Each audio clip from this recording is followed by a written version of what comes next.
serait bien, c'est que ces 500 contacts puissent ramener de moi justement, je vais commencer par remercier Daniel donc, de m'avoir gentiment invité et fait venir en Belgique. Et je dois dire que j'ai un lien, j'ai une tendresse particulière pour la Belgique. Enfin, j'ai eu la chance de faire mes études à Lille, donc où j'ai eu beaucoup d'amis et même de profs qui venaient de Belgique. J'ai travaillé aussi pour l'armée de l'air belge. Enfin, donc, ce qui fait qu'il y a pas mal de choses qui font que je suis proche de la Belgique et je suis toujours content de venir en Belgique pour vous parler, et je vous remercie d'être venu. Alors pas suffisamment, peut-être, enfin, vous n'êtes pas super nombreux, mais il faisait très très beau, il y avait pas mal d'autres choses à faire, et donc c'est quand même très très gentil d'être venu me voir. Alors justement, je vais commencer par me présenter. Donc je suis Jean-Jacques Dupas. Donc professionnellement, je suis ingénieur-chercheur à la direction des applications militaires du CEA, le Commissariat à l'énergie atomique. Donc vous connaissez peut-être pas bien en Belgique, mais en France, c'est un des plus grands centres de recherche et c'est un des endroits qui dépose le plus de brevets en fait en France.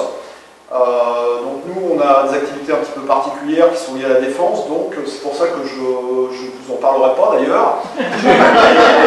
Et aussi, ce que je voulais dire, c'est que le sujet qu'on va aborder ce soir, enfin cet après-midi, n'a pas de rapport non plus, nous n'étudions pas, nous n'essayons pas de trouver des applications dans les dispositifs qui ont été utilisés dans l'Antiquité. Alors sinon, quand je suis pas au travail, je suis passionné de mathématiques, et en particulier de vulgarisation mathématique, car moi je trouve normal de venir essayer de faire comprendre aux gens ce que moi j'ai mis souvent pas mal d'années à comprendre, et je trouve que ce raccourci est assez intéressant. Et dans ce domaine, donc je suis un des membres du comité de rédaction du magazine Tangente, d'ailleurs avec Daniel, hein, c'est là qu'on s'est connus. Hein.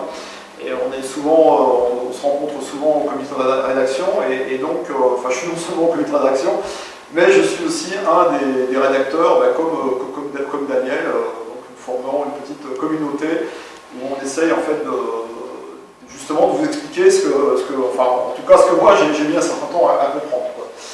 Et donc pour compléter le tableau, je suis aussi président d'une association qui s'appelle Playmat, et qui, comme son nom l'indique, en fait, essaye de rendre les maths sexy. Ce qui est aussi pas forcément facile, quoi, mais on fait un certain nombre de choses. Donc voilà, j'ai beaucoup parlé de moi, donc maintenant on va parler de la machine denticitaire. Donc en fait, ce que je vous propose, c'est un petit peu comme hier soir, on va faire un voyage, un long voyage, donc qui va être un voyage dans le temps, dans l'espace, puisqu'on va aller à différents endroits. Et aussi, surtout, aujourd'hui on va surtout parler d'astronomie grecque. Alors ce qui est moins courant en fait, c'est de parler un petit peu d'astronomie babylonienne. On va beaucoup parler de nos amis babyloniens. Et on va faire aussi un petit peu de mécanique grecque. Et en fait, la mécanique grecque est un sujet qui a été relativement peu étudié et dont on parle relativement peu. Et c'est un sujet assez important, et je parlerai pas mal de mécanique grecque. Alors déjà, un petit focus sur machine denticitaire, parce que quand on parle de machine, ou d'ailleurs de mécanisme denticitaire, il y a deux mots. Il y a un mot qui paraît évident, c'est machine, tout le monde comprend à peu près ce que c'est qu'une machine. Le mot un peu compliqué, c'est anticitaire, et c'est celui-là souvent qui pose un petit peu problème. Et en fait, anticitaire, tout simplement, c'est un lieu. Donc si on regarde la carte, on reconnaît la côte italienne, là, la Méditerranée, donc la Grèce. Et en fait, anticitaire, c'est quelque chose qui va se situer ici. Alors ce qui est important de comprendre, c'est qu'on est dans un détroit. Vous voyez, tout ce qui est dans la mer Égée, etc., pour sortir, va devoir passer par ici. Donc c'est un lieu de passage très très important. Alors si on fait un zoom, on s'aperçoit qu'il y a l'île de Cythère, qui est assez connue, hein. On parle souvent de Cythère. D'ailleurs, la première fois que j'ai annoncé que j'allais faire une conférence sur Anticythère, il y a un copain qui m'a dit « Mais qu'est-ce que tu as contre Cythère ?»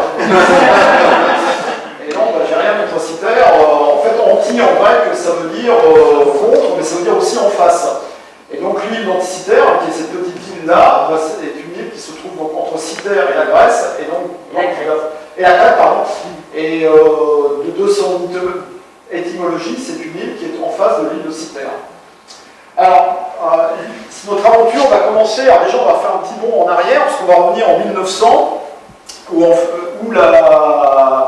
finalement ça commence par une tempête. Alors, certainement en Belgique, on raconte volontiers que les bords de la Méditerranée sont des endroits enchanteurs, où il fait toujours très beau, il y a toujours beaucoup de soleil, etc. N'en croyez rien, il y a des tempêtes épouvantables, et justement, là on était à Pâques, vers Pâques en 1900, donc des plongeurs, des éponges, à l'époque il y avait des gens dont le métier c'était chercher des éponges au fond de l'eau, ont été pris dans une tempête terrible et ont été obligés de se réfugier dans cette île d'Anticiter. Là, la tempête les avait emmenés très très loin de l'endroit où ils voulaient plonger, et au matin, alors pour une fois il faisait beau, ils se sont dit, bah non, on a fait quand même pas mal, on est quand même très très loin de l'endroit où on voulait être, et on va quand même plonger, voir ce qui se passe. Et ils ont eu l'idée de plonger au large des falaises d'Anticiter, et ils sont tout de suite remontés parce qu'ils ont eu très très peur, et la peur leur est venue du fait qu'ils ont cru voir des morts, et en fait les morts qu'ils ont vus étaient tout simplement des statues. Il y avait beaucoup de statues dans le fond de l'eau.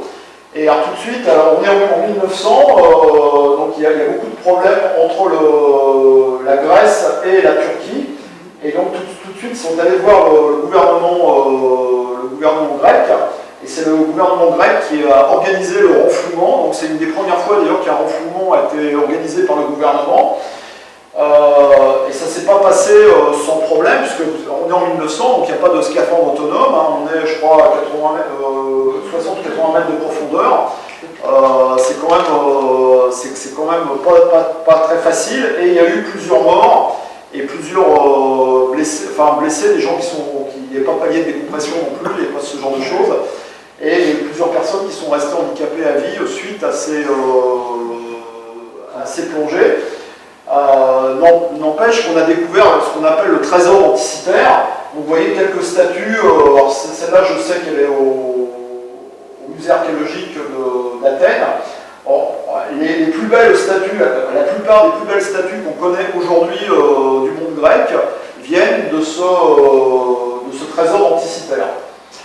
Alors, comme on a ramassé un certain nombre de statues, on s'est dit que tous les morceaux qui paraissaient des morceaux de métal, fallait les ramasser. Donc on a ramassé tous ces morceaux de métal, on les a mis dans des caisses, on les a envoyés au musée d'Athènes, et on s'est dit qu'on allait les étudier le moment venu, quoi. Et donc un jour, quelques temps plus tard, on a ouvert une caisse, et dans une des caisses, on a trouvé un morceau. Enfin, il y a un morceau de métal qui s'est coupé qui est tombé un petit peu suite à l'assèchement, qui était couvert de compression et qui est tombé en plusieurs morceaux. Et suite à ça, on a vu un certain nombre de roues dentées.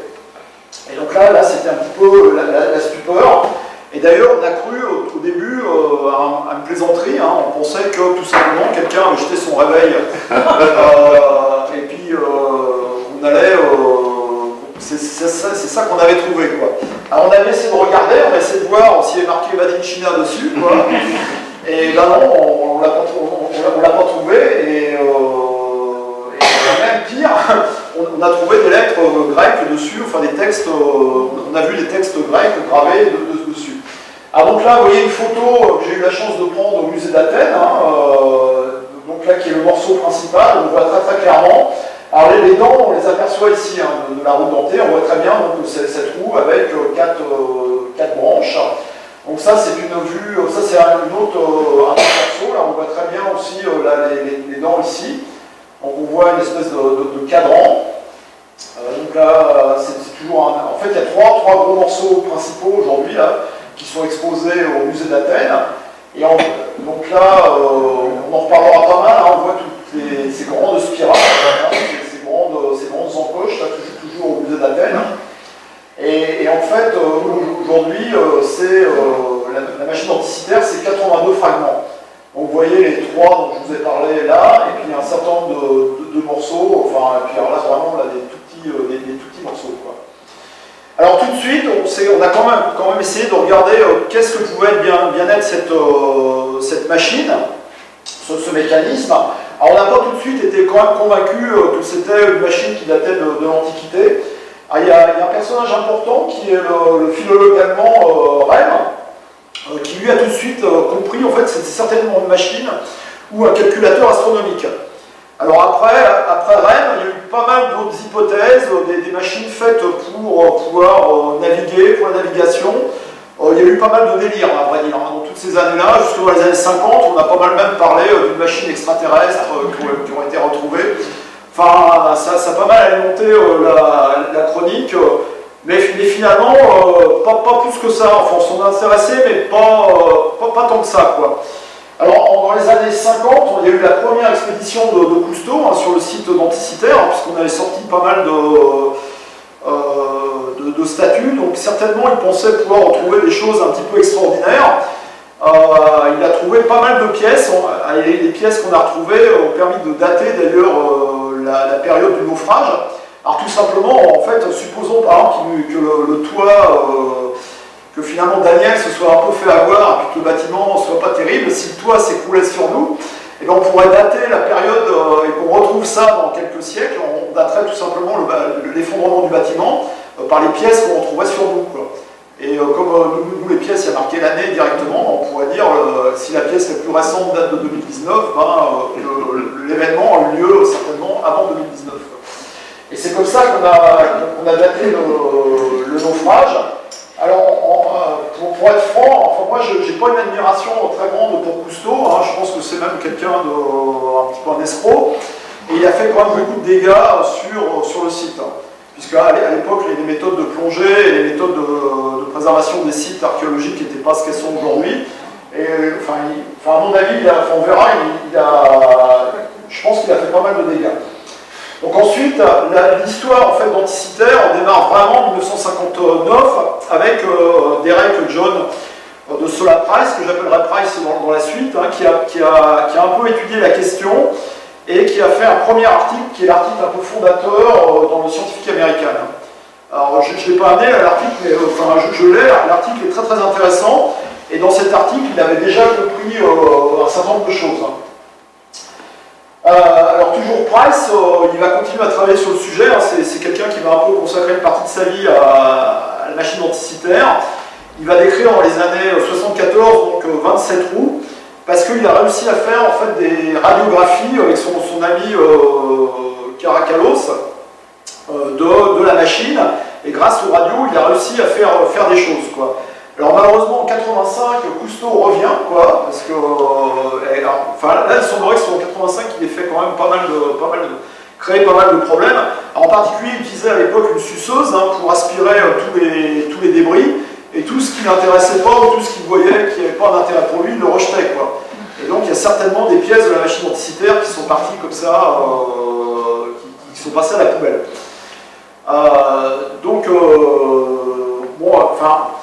Voilà pour Cousteau. Alors, dans les années 80, en fait, on va être vraiment dans les années Wright. Alors Wright, c'est un monsieur qui travaillait au musée des sciences de Londres et qui s'est passionné, alors c'était quelqu'un qui était passionné de mécanique. Et pour s'amuser, chez lui, le soir, il construisait des trompettes, enfin des instruments de musique, enfin il travaillait beaucoup le métal, et il était passionné de mécanique, et il s'est tout de suite passionné pour le sujet. Il a commencé à travailler avec un Australien, et en fait, toute sa hiérarchie l'a toujours empêché de travailler sur le sujet. Il lui a dit que ce n'était pas un bon sujet, qu'il ne fallait pas travailler là-dessus, et il a eu toujours dans sa vie on lui a mis beaucoup de bâtons dans les roues. Mais malgré tout, c'est lui qui a fait la plupart des reconstructions modernes de la machine et qui a montré comment elle pouvait marcher et qui a fait vraiment un travail énorme. Alors avec d'autres gens, mais bon, c'était une histoire très très compliquée. Maintenant, Wright est à la retraite et peut enfin travailler toute la journée sur la machine Anticythère. Alors l'événement comme plus intéressant, c'était dans les années 2000. La machine a enfin passionné les Grecs. Les Grecs n'étaient pas spécialement passionnés par la machine Anticythère.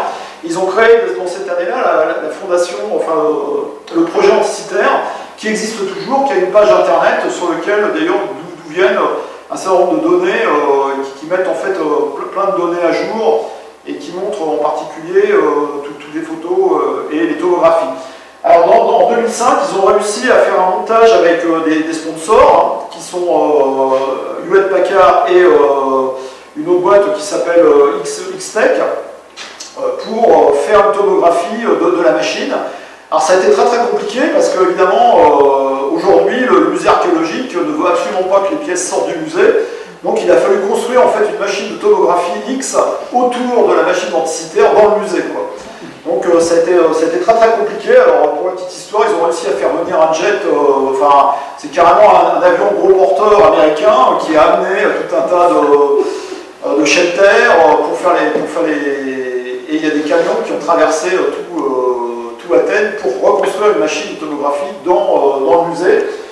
Et ils ont réussi à faire toutes les images qui ont permis une compréhension fine aujourd'hui de la machine. Alors la machine en question, quelques chiffres, hein. En gros c'est une boîte à chaussures. Elle fait une trentaine de centimètres, une vingtaine de centimètres, une dizaine de centimètres, c'est un gros parallélépipède. Alors ce qui est vraiment, ce dont on va pas mal parler, c'est que dedans on a trouvé 30 roues dentées, hein, et des roues dentées qui sont relativement petites, puisque les dents, enfin, si on parle en termes de module, le module est souvent de 0,5 mm, ce qui est un très très petit module. Et ce qui est important aussi, c'est qu'on a relevé près de 3000 caractères.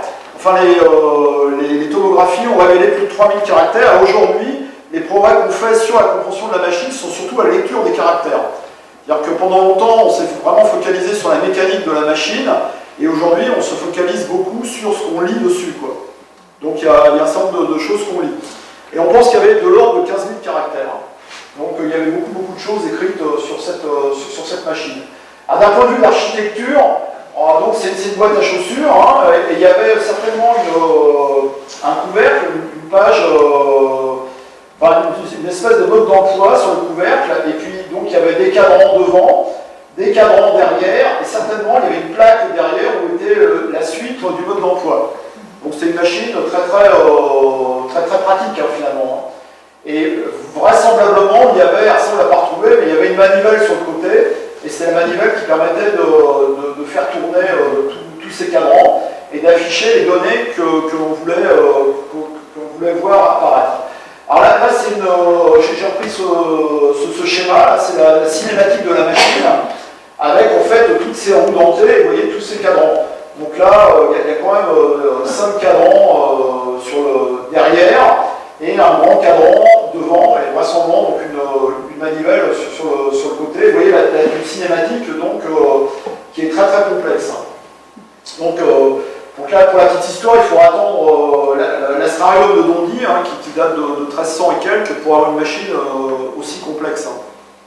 Donc on verra les dates, mais là le naufrage date vraisemblablement de 80 avant Jésus-Christ, donc enfin entre 60 et 80 avant Jésus-Christ. Donc vraisemblablement, c'est une machine qui aurait 13 siècles, enfin en gros 13 siècles d'avance. Ce qui est quand même assez intéressant, quoi. Alors le mécanisme lui-même, à quoi servait-il? Alors pour le coup, c'est vraiment une machine astronomique. Donc il y avait, en résumé, il y avait un cadran en face avant qui affichait le zodiaque, un calendrier égyptien, et qui montrait le soleil et la lune, la position du soleil et de la lune, ça on en est sûr. On soupçonne qu'il y avait certainement certaines planètes, en plus c'est écrit dessus, hein, et il y avait derrière donc, plusieurs cadrans donc, qui affichaient un cadran qui affichait un calendrier lunisolaire, calendrier Pluton, et qui a plusieurs cadrans qui affichaient les jeux, et puis la partie de Calibre, là on en parlera, et un autre cadran qui était là certainement pour prédire les éclipses, hein, donc qui affichait le cycle du Saros dont on reparlera tout à l'heure. Donc ça, voilà, et là donc les chaînes cinématiques, donc avec ce qu'il y avait à l'avant, ça c'est issu du Scientific American, et tous les cadrans qu'il y avait à l'arrière. Alors, la principale surprise de la machine denticitaire, donc, ça a été de trouver des engrenages si tôt. Alors, quand je parle d'engrenage, il y a un petit point de vocabulaire. Un engrenage, en général, c'est un train d'au moins 2 roues dentées. Hein. Donc, quand on parle d'un engrenage, c'est au moins 2 roues dentées, voire plus. Hein. Il y a des trains d'engrenage à 3, 4, 5, 6 roues, mais il y a au moins 2 roues. Et on a l'habitude d'appeler la petite roue le pignon. Et la grande roue, en fait, n'a pas de nom spécial, enfin, on l'appelle la roue. Il n'y n'y a pas de terme consacré pour la plus grande roue. Alors des engrenages, depuis on sait en faire, ça ce sont des engrenages qui sont présents au musée des Arts et Métiers à Paris, qui est un musée avec lequel je travaille souvent et que je vous... Enfin indépendamment du fait que j'y travaille, qui est un musée assez extraordinaire, où il se trouve beaucoup de choses, et donc je vous invite à aller voir. Donc vous voyez là par exemple, ça c'est une roue avec une seule dent. Donc là, il y a une carré, enfin bon, il y a des choses. Alors pour ceux que le sujet intéresserait, je fais une conférence jeudi prochain à Juvisy sur Orge, à Paris, sur l'histoire des engrenages. Ouais, je me chauffe un petit peu. Alors, l'histoire des engrenages, en fait, je me suis aperçu en préparant cette conférence que bien que les engrenages soient vraiment omniprésents dans notre société, bien que ce soit un symbole assez universel, alors d'ailleurs il y a plusieurs pays qui ont carrément des roues dentées soit dans leurs armoiries, soit dans leur blason, soit voire même dans leur drapeau, on ne connaît pas bien l'histoire des engrenages. Alors l'idée quand même, on connaissait bien les roues de friction, donc on savait faire se frotter deux roues l'une sur l'autre. Et ce qu'on s'aperçoit, c'est que quand on utilise des roues de friction, s'il y a un couple qui est trop important, les roues ont fini par glisser l'une par rapport à l'autre. Donc l'idée qui se cache derrière les engrenages, c'est de mettre des obstacles, et les obstacles sont des dents. Et je pense que cette idée, on l'a eue relativement tôt, mais ça a été un petit peu difficile à mettre en œuvre. En fait, l'idée des engrenages, c'est tout simplement l'idée des doigts. C'est-à-dire qu'on s'aperçoit que si cette main-là, elle a la roue menante, et bien quand je me décale, là, on voit que je pousse sur l'autre main un autre doigt. Et donc ça, c'est quelque chose qu'on a dû certainement, on y a pensé il y a assez longtemps.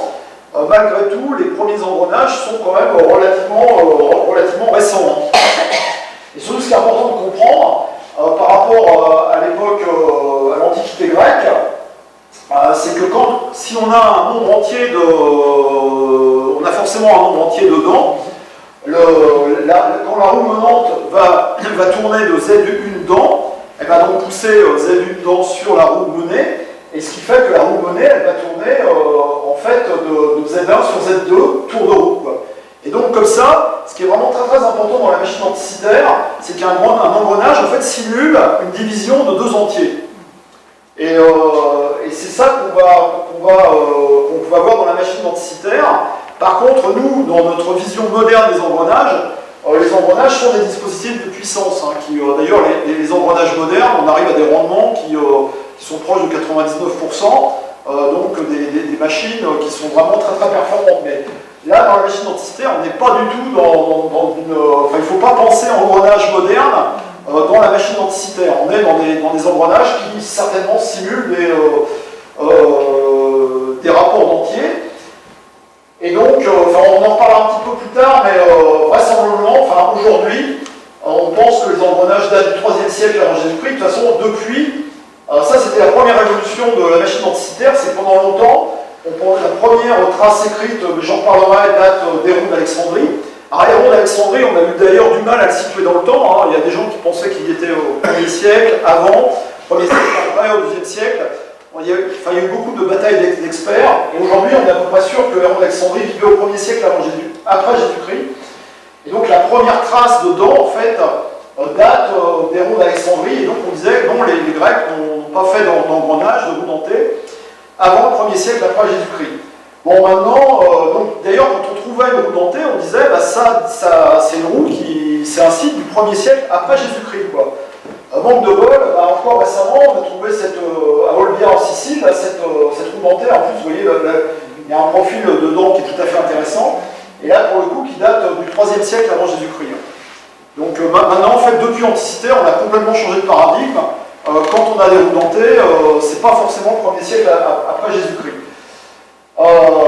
Mais ça j'en parlerai. Alors ça, c'est assez intéressant. Ça, c'est un texte qui date de Lahire. Alors Lahire, qu'est-ce qu'il nous explique? Ça, c'est son traité sur les roues dentées, Il dit la figure des dents des roues s'emploie si peu de conséquences qu'on la voit toujours négligée comme une chose que l'on regarde que la pratique. En gros, pendant longtemps, on a fait des engrenages en se disant on ne prévoit que le rapport des dents, et le gars qui fait la roue, c'est à lui de se débrouiller. Débrouille-toi pour que ça marche. Et ce qui explique d'ailleurs que ce qui explique Laïr là dans ce texte, c'est qu'il dit que la plupart des mécanismes avec des roues dentées ne marchaient absolument pas. Et là on est du temps de Laïr, donc on est en 1694 hein, quand il écrit ça, quoi. Donc tout ça pour dire que dans la machine anticitaire, les profils des dents, ce sont des triangles. Donc c'est une machine qui marchait certainement très très mal, et donc qui n'est vraiment pas une machine de puissance. Hein. Alors comme je vous l'ai dit, les engrenages de la machine anticitaire, ce sont des rapports d'entiers, et donc des cycles arithmétiques. Alors ça tombe bien, parce qu'enfin ça tombe bien ou ça tombe mal, parce que c'est la vision qu'avaient les Babyloniens. Les Babyloniens ont fait beaucoup d'astronomie, pour des mauvaises raisons, dont je vais vous parler tout de suite, mais ils les faisaient en fait à base de numérologie en fait, et à base de cycles arithmétiques. Alors le problème des Babyloniens, parce que Babylone en fait ça regroupe des époques très différentes et des choses très très différentes. En gros, l'âge d'or comme de l'astronomie babylonienne, c'est entre, on va dire, -1000 avant Jésus-Christ et Jésus-Christ. Bon, l'époque babylonienne, enfin, le cuneiforme s'arrête vers le 2e siècle après Jésus-Christ. Donc, moi, ce que j'appelle donc babylonien, c'est tout ce qui est écrit en cunéiforme. Alors pourquoi nos amis babyloniens faisaient beaucoup d'astronomie? Parce qu'en fait, leur religion est basée sur l'astrologie. Et d'ailleurs, c'est ça qu'ils nous ont transmis. Hein. La principale transmission qu'on a aujourd'hui des Babyloniens, c'est l'astrologie. Hein. D'ailleurs, mon ami André Braic, à chaque fois que je lui demandais un article, disait toujours au directeur du journal pour lequel il faisait l'article, est-ce que vous avez une rubrique d'astrologie dans votre journal? Une fois, enfin la plupart du temps, le directeur du journal disait, mais bien sûr. Et il disait, bah écoutez, moi je ne travaille qu'avec des journaux sérieux, et crac, il raccroche. Et donc, alors pourquoi? Parce que pour eux, donc l'astrologie, d'ailleurs il a pratiqué de façon très différente de la nôtre, c'est que dans le ciel il y a des signes. Alors par exemple, une éclipse, c'est un très très mauvais signe. Et donc les dirigeants, les chefs, les rois, ils ont quand même eu la bonne idée de payer pendant des centaines d'années des astronomes pour pouvoir prévoir ce qui allait se passer. Parce que s'il y avait une éclipse qui arrivait, c'était un très mauvais signe pour eux. Alors en général, ce qu'ils faisaient, c'est qu'ils payaient donc des astronomes qui regardaient le ciel tous les ans, qui tous les soirs, qui notaient tout ça, qui essayaient de faire des calculs, et qui avait un système en fait qui marchait pas si mal que ça, mais qui était basé vraiment sur les cycles arithmétiques. Et donc l'astronome, quand il y avait un événement redouté qui allait arriver, il allait voir le roi et il disait, écoutez, Majesté, la semaine prochaine il y a une éclipse. Alors le roi disait, ah très bien, ça c'est très mauvais pour moi, donc il allait sortir en général de prison son principal opposant, il le nommait roi, le lendemain il y avait l'éclipse qui arrivait, il disait, le ciel n'est pas content.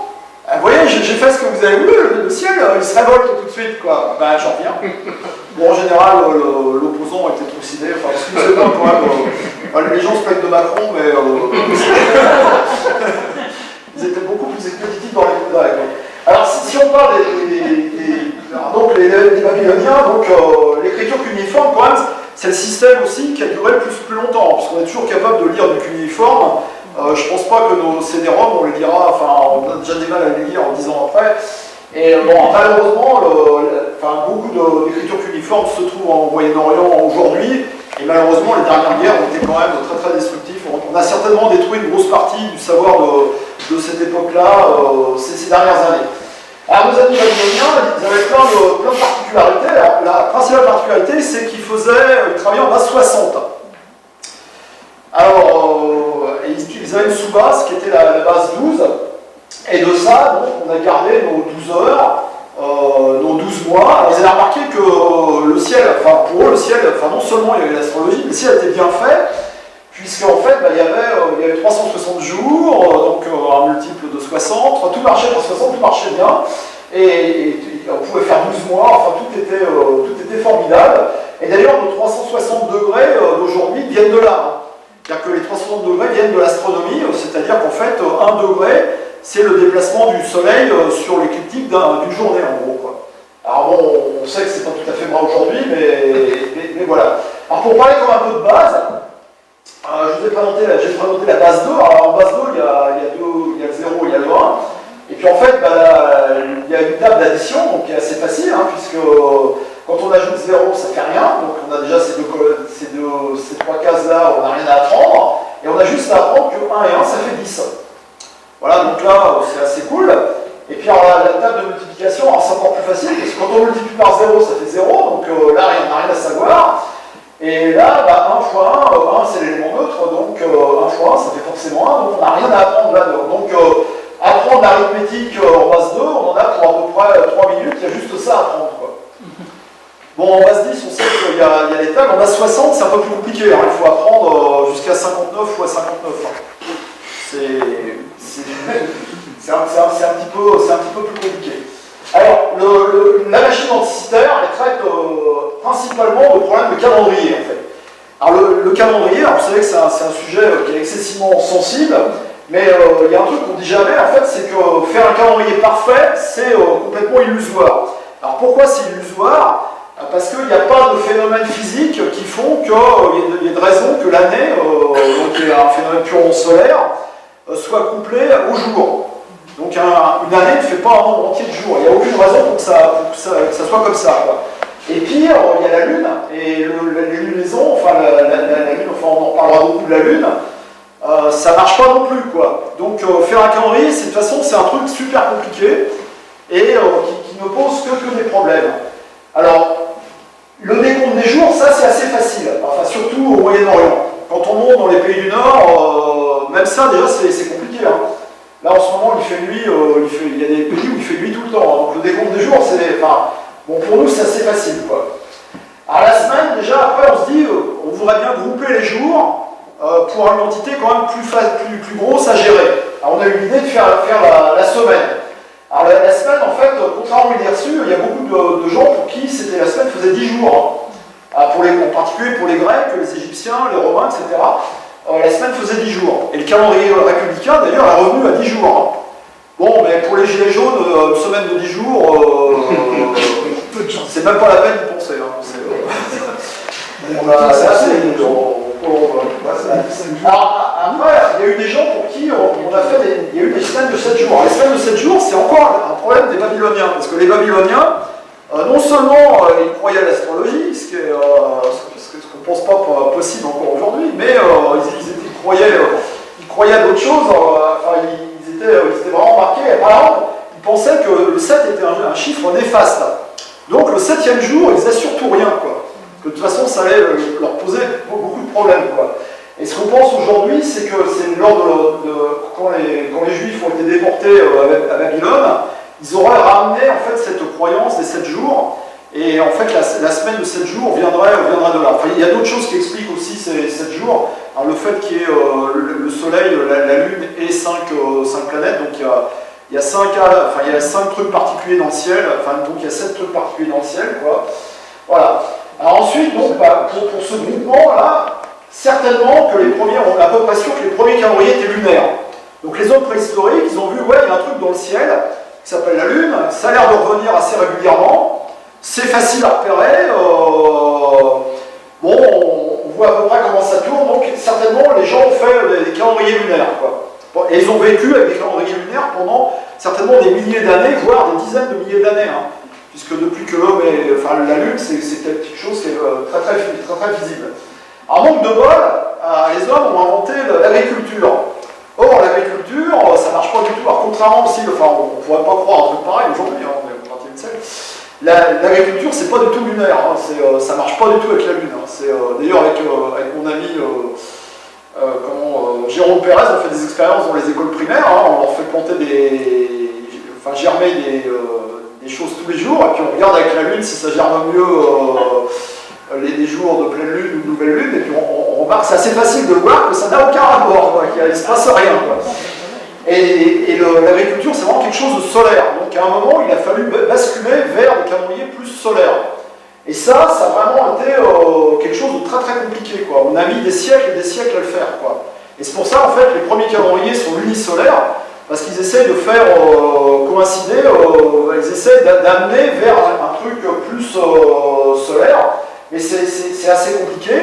Et puis il y a des gens, bah, carrément, aujourd'hui, qui disent, bah non, non, il ne faut pas de calendrier solaire. D'ailleurs, vous remarquez que tous les gens qui ont un calendrier lunaire aujourd'hui, l'agriculture, ça ne marche pas. L'Éthiopie, la Somalie, etc., ils récoltent rien.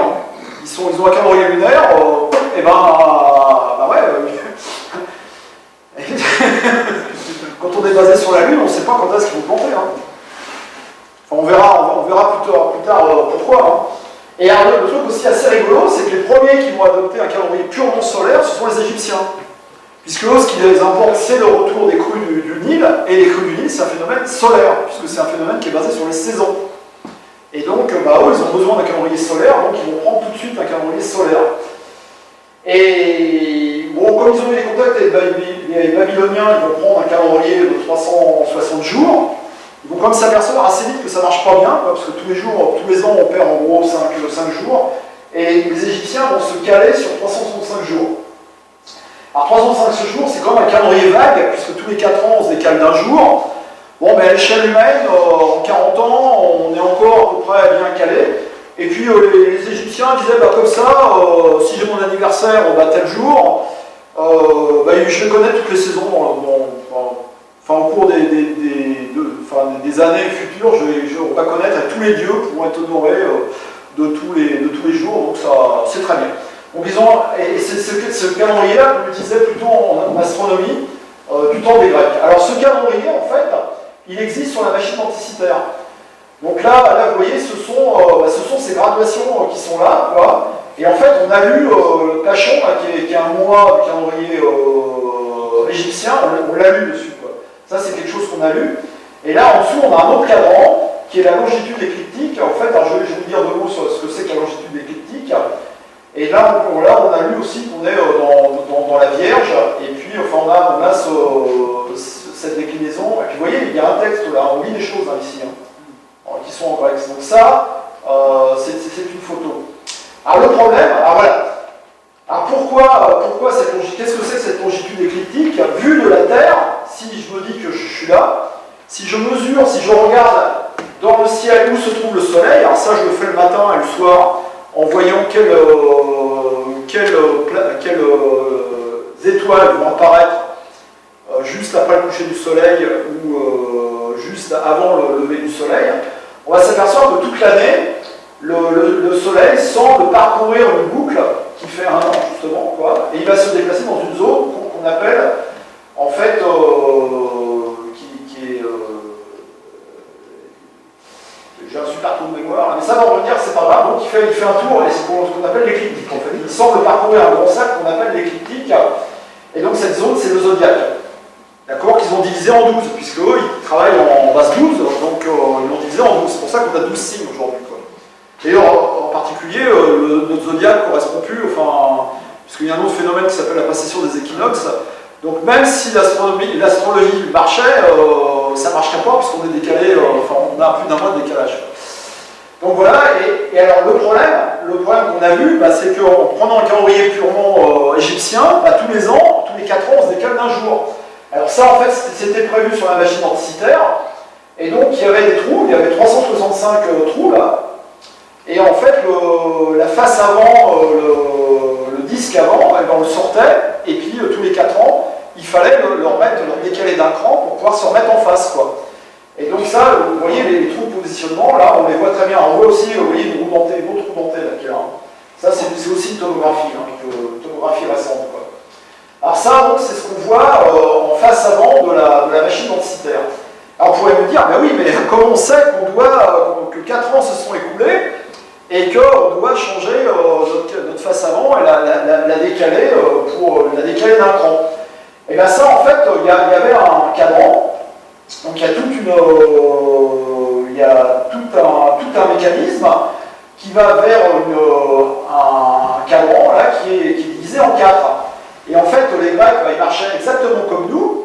Nous, il y a des années où il y a la Coupe du Monde de foot, il y a des années, il y a les Jeux Olympiques d'hiver, il y a des années, il y a les Jeux Olympiques d'été, il y a des années, il y a la Coupe de rugby, il y a des années, il y a je ne sais quoi, enfin je suis nul en sport, hein, donc je ne saurais pas vous dire. Bon, il y a tout un tas de trucs, tout est organisé pour que tous les ans les gens soient scotchés devant leur télé, et bien là c'est pareil, déjà du temps des Grecs, il y avait des jeux tout le temps, donc il y a les jeux néméens, les jeux de l'isthme, les Jeux Olympiques, les Jeux Olympiques. Et donc là c'était une très très grosse surprise. Donc sur la machine, on lit en fait tout ce qui est en rouge, c'est ce qu'on lit sur la machine. On lit, bah, vous voyez, les jeux Néméen, là les jeux de l'ISM, etc. Quoi. Et donc ce cadran-là bah, vous disait quel jeu il y avait de l'année. Évidemment, quand on avait fait un tour, bah, c'était le moment de sortir la face avant et de la tourner d'un cran. Quoi. Alors ça, c'était une grosse surprise parce qu'en fait, on s'est aperçu que certainement cette machine pouvait aussi avoir un rôle social, c'est pas seulement un rôle astronomique. Donc il y a eu beaucoup de choses là-dessus, et vous voyez, il y a tout ce train d'engrenage là qui permet d'avoir ce rapport dans le quart par rapport au cycle principal. Quoi. Donc voilà. Alors ça, c'était pour cette affaire du Soleil et du zodiaque. Alors il y a un grand cadran qui est derrière, qui est le cadran qu'on appelle métonique. Alors celui-là était censé nous renseigner sur un autre calendrier, qui est le calendrier métonique, qui était utilisé en fait par les Grecs. Alors qu'on va voir qu'il y a un calendrier lunisolaire et qui est très très compliqué. Quoi. Alors en fait, de quoi il s'agit? C'est Méton. Méton était un astronome grec du 5e siècle avant Jésus-Christ. Et il a remarqué, d'ailleurs les Babyloniens l'avaient aussi remarqué de leur côté, que 19 ans, eh bien, ça correspond à 6940 jours. Et que 235 lunaisons, ça correspond exactement aussi à 6240 jours. Quoi. Donc ce qui fait qu'en fait dans le ciel, tous les 19 ans exactement, vous retrouvez la même configuration dans le ciel, pour la Lune, que 19 ans auparavant. Alors, très récemment, on a eu un exemple. Il y a eu une éclipse totale en 99 qui a eu lieu en France. Et alors en Belgique, je ne sais pas si on l'a vu de façon en partiel, je pense qu'elle doit être partielle en Belgique. Et donc 19 ans plus tard, en 2018, on a eu exactement la même en fait aux États-Unis. Donc, et si vous remarquez par exemple que le jour de votre anniversaire c'est la pleine lune, et bien tous les 19 ans, le jour de votre anniversaire c'est avec la pleine lune. Quoi. Donc, et en fait c'est ça que les Grecs appelaient le nombre d'or, 19. C'est pas du tout, enfin, on raconte d'autres choses, mais pour le nombre d'or pour les Grecs, c'est 19 ans, parce que ça se correspond. Alors en fait, remarquons ça, on peut faire un calendrier unisolaire, on peut essayer de faire un calendrier unisolaire. Alors comment ça va se passer? Eh bien, on remarque qu'on a 235 lunaisons, donc ils vont faire un cadran avec 235 lunaisons. Et si vous faites un cadran avec 235 lunaisons, c'est-à-dire que vous allez le diviser en 235. Donc chaque case va être archi minuscule, quoi. Et donc ils ne vont pas faire ça. Eux, ce qu'ils ont fait, c'est qu'ils l'ont fait en 5 rangs, et ils ont fait une spirale. Alors la spirale, alors ça c'est une reconstitution, mais je dois avoir une image quelque part. Hein. Peu importe, enfin, on la verra plus tard, l'image là. Donc ce 5 19e, là, ils vont reconstituer par tout ce train d'engrenage là. Ils vont mettre ça sur 5 rangs.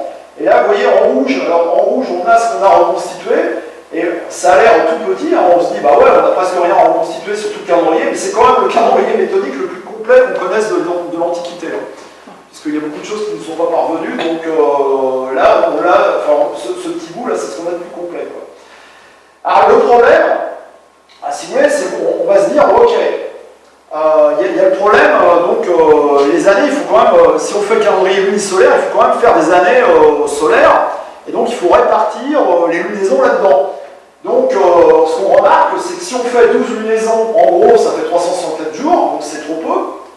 Hein, il manque quelque chose au bout, quoi. Et si on fait 13 lunaisons, c'est 380 jours, donc c'est un peu long. Donc en fait, on va mixer. Alors, on va mixer en se disant que 19 années x 12 mois, ça devrait faire 228. En fait, il manque 7 mois lunaires, et donc on va mettre des mois supplémentaires. Et ce qui fait que les Grecs, en fait, vont redoubler certains mois. Alors, vous voyez déjà la complexité du calendrier. Donc, vous dites à votre pote, tiens, je te donne rendez-vous le 7 de ce mois-ci, quoi. Et lequel? Cette année-là, c'était l'année en double. Alors c'est encore plus grave si c'est votre copine, hein, parce que là, vous pointez, elle est venue le mois d'après, enfin bon, voilà. Alors donc là, ça c'est pour vous faire voir comment sur les 19 ans, on répartit en général, on essaie de faire un petit peu plus pour, ça se décale, et puis on essaie de retomber sur ces dates.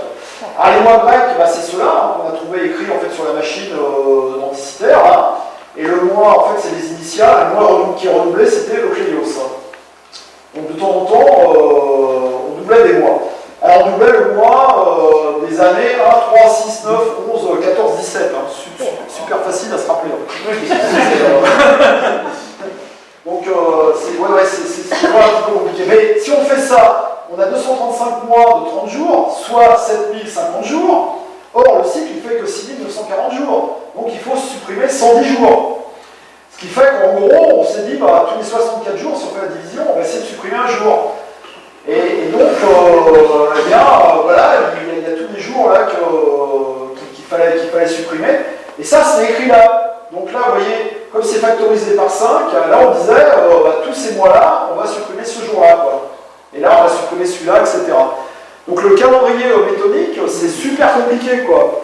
C'est-à-dire que non seulement il y a des mois qu'on redouble, pour que ça rentre, mais après, on est obligé de supprimer des jours.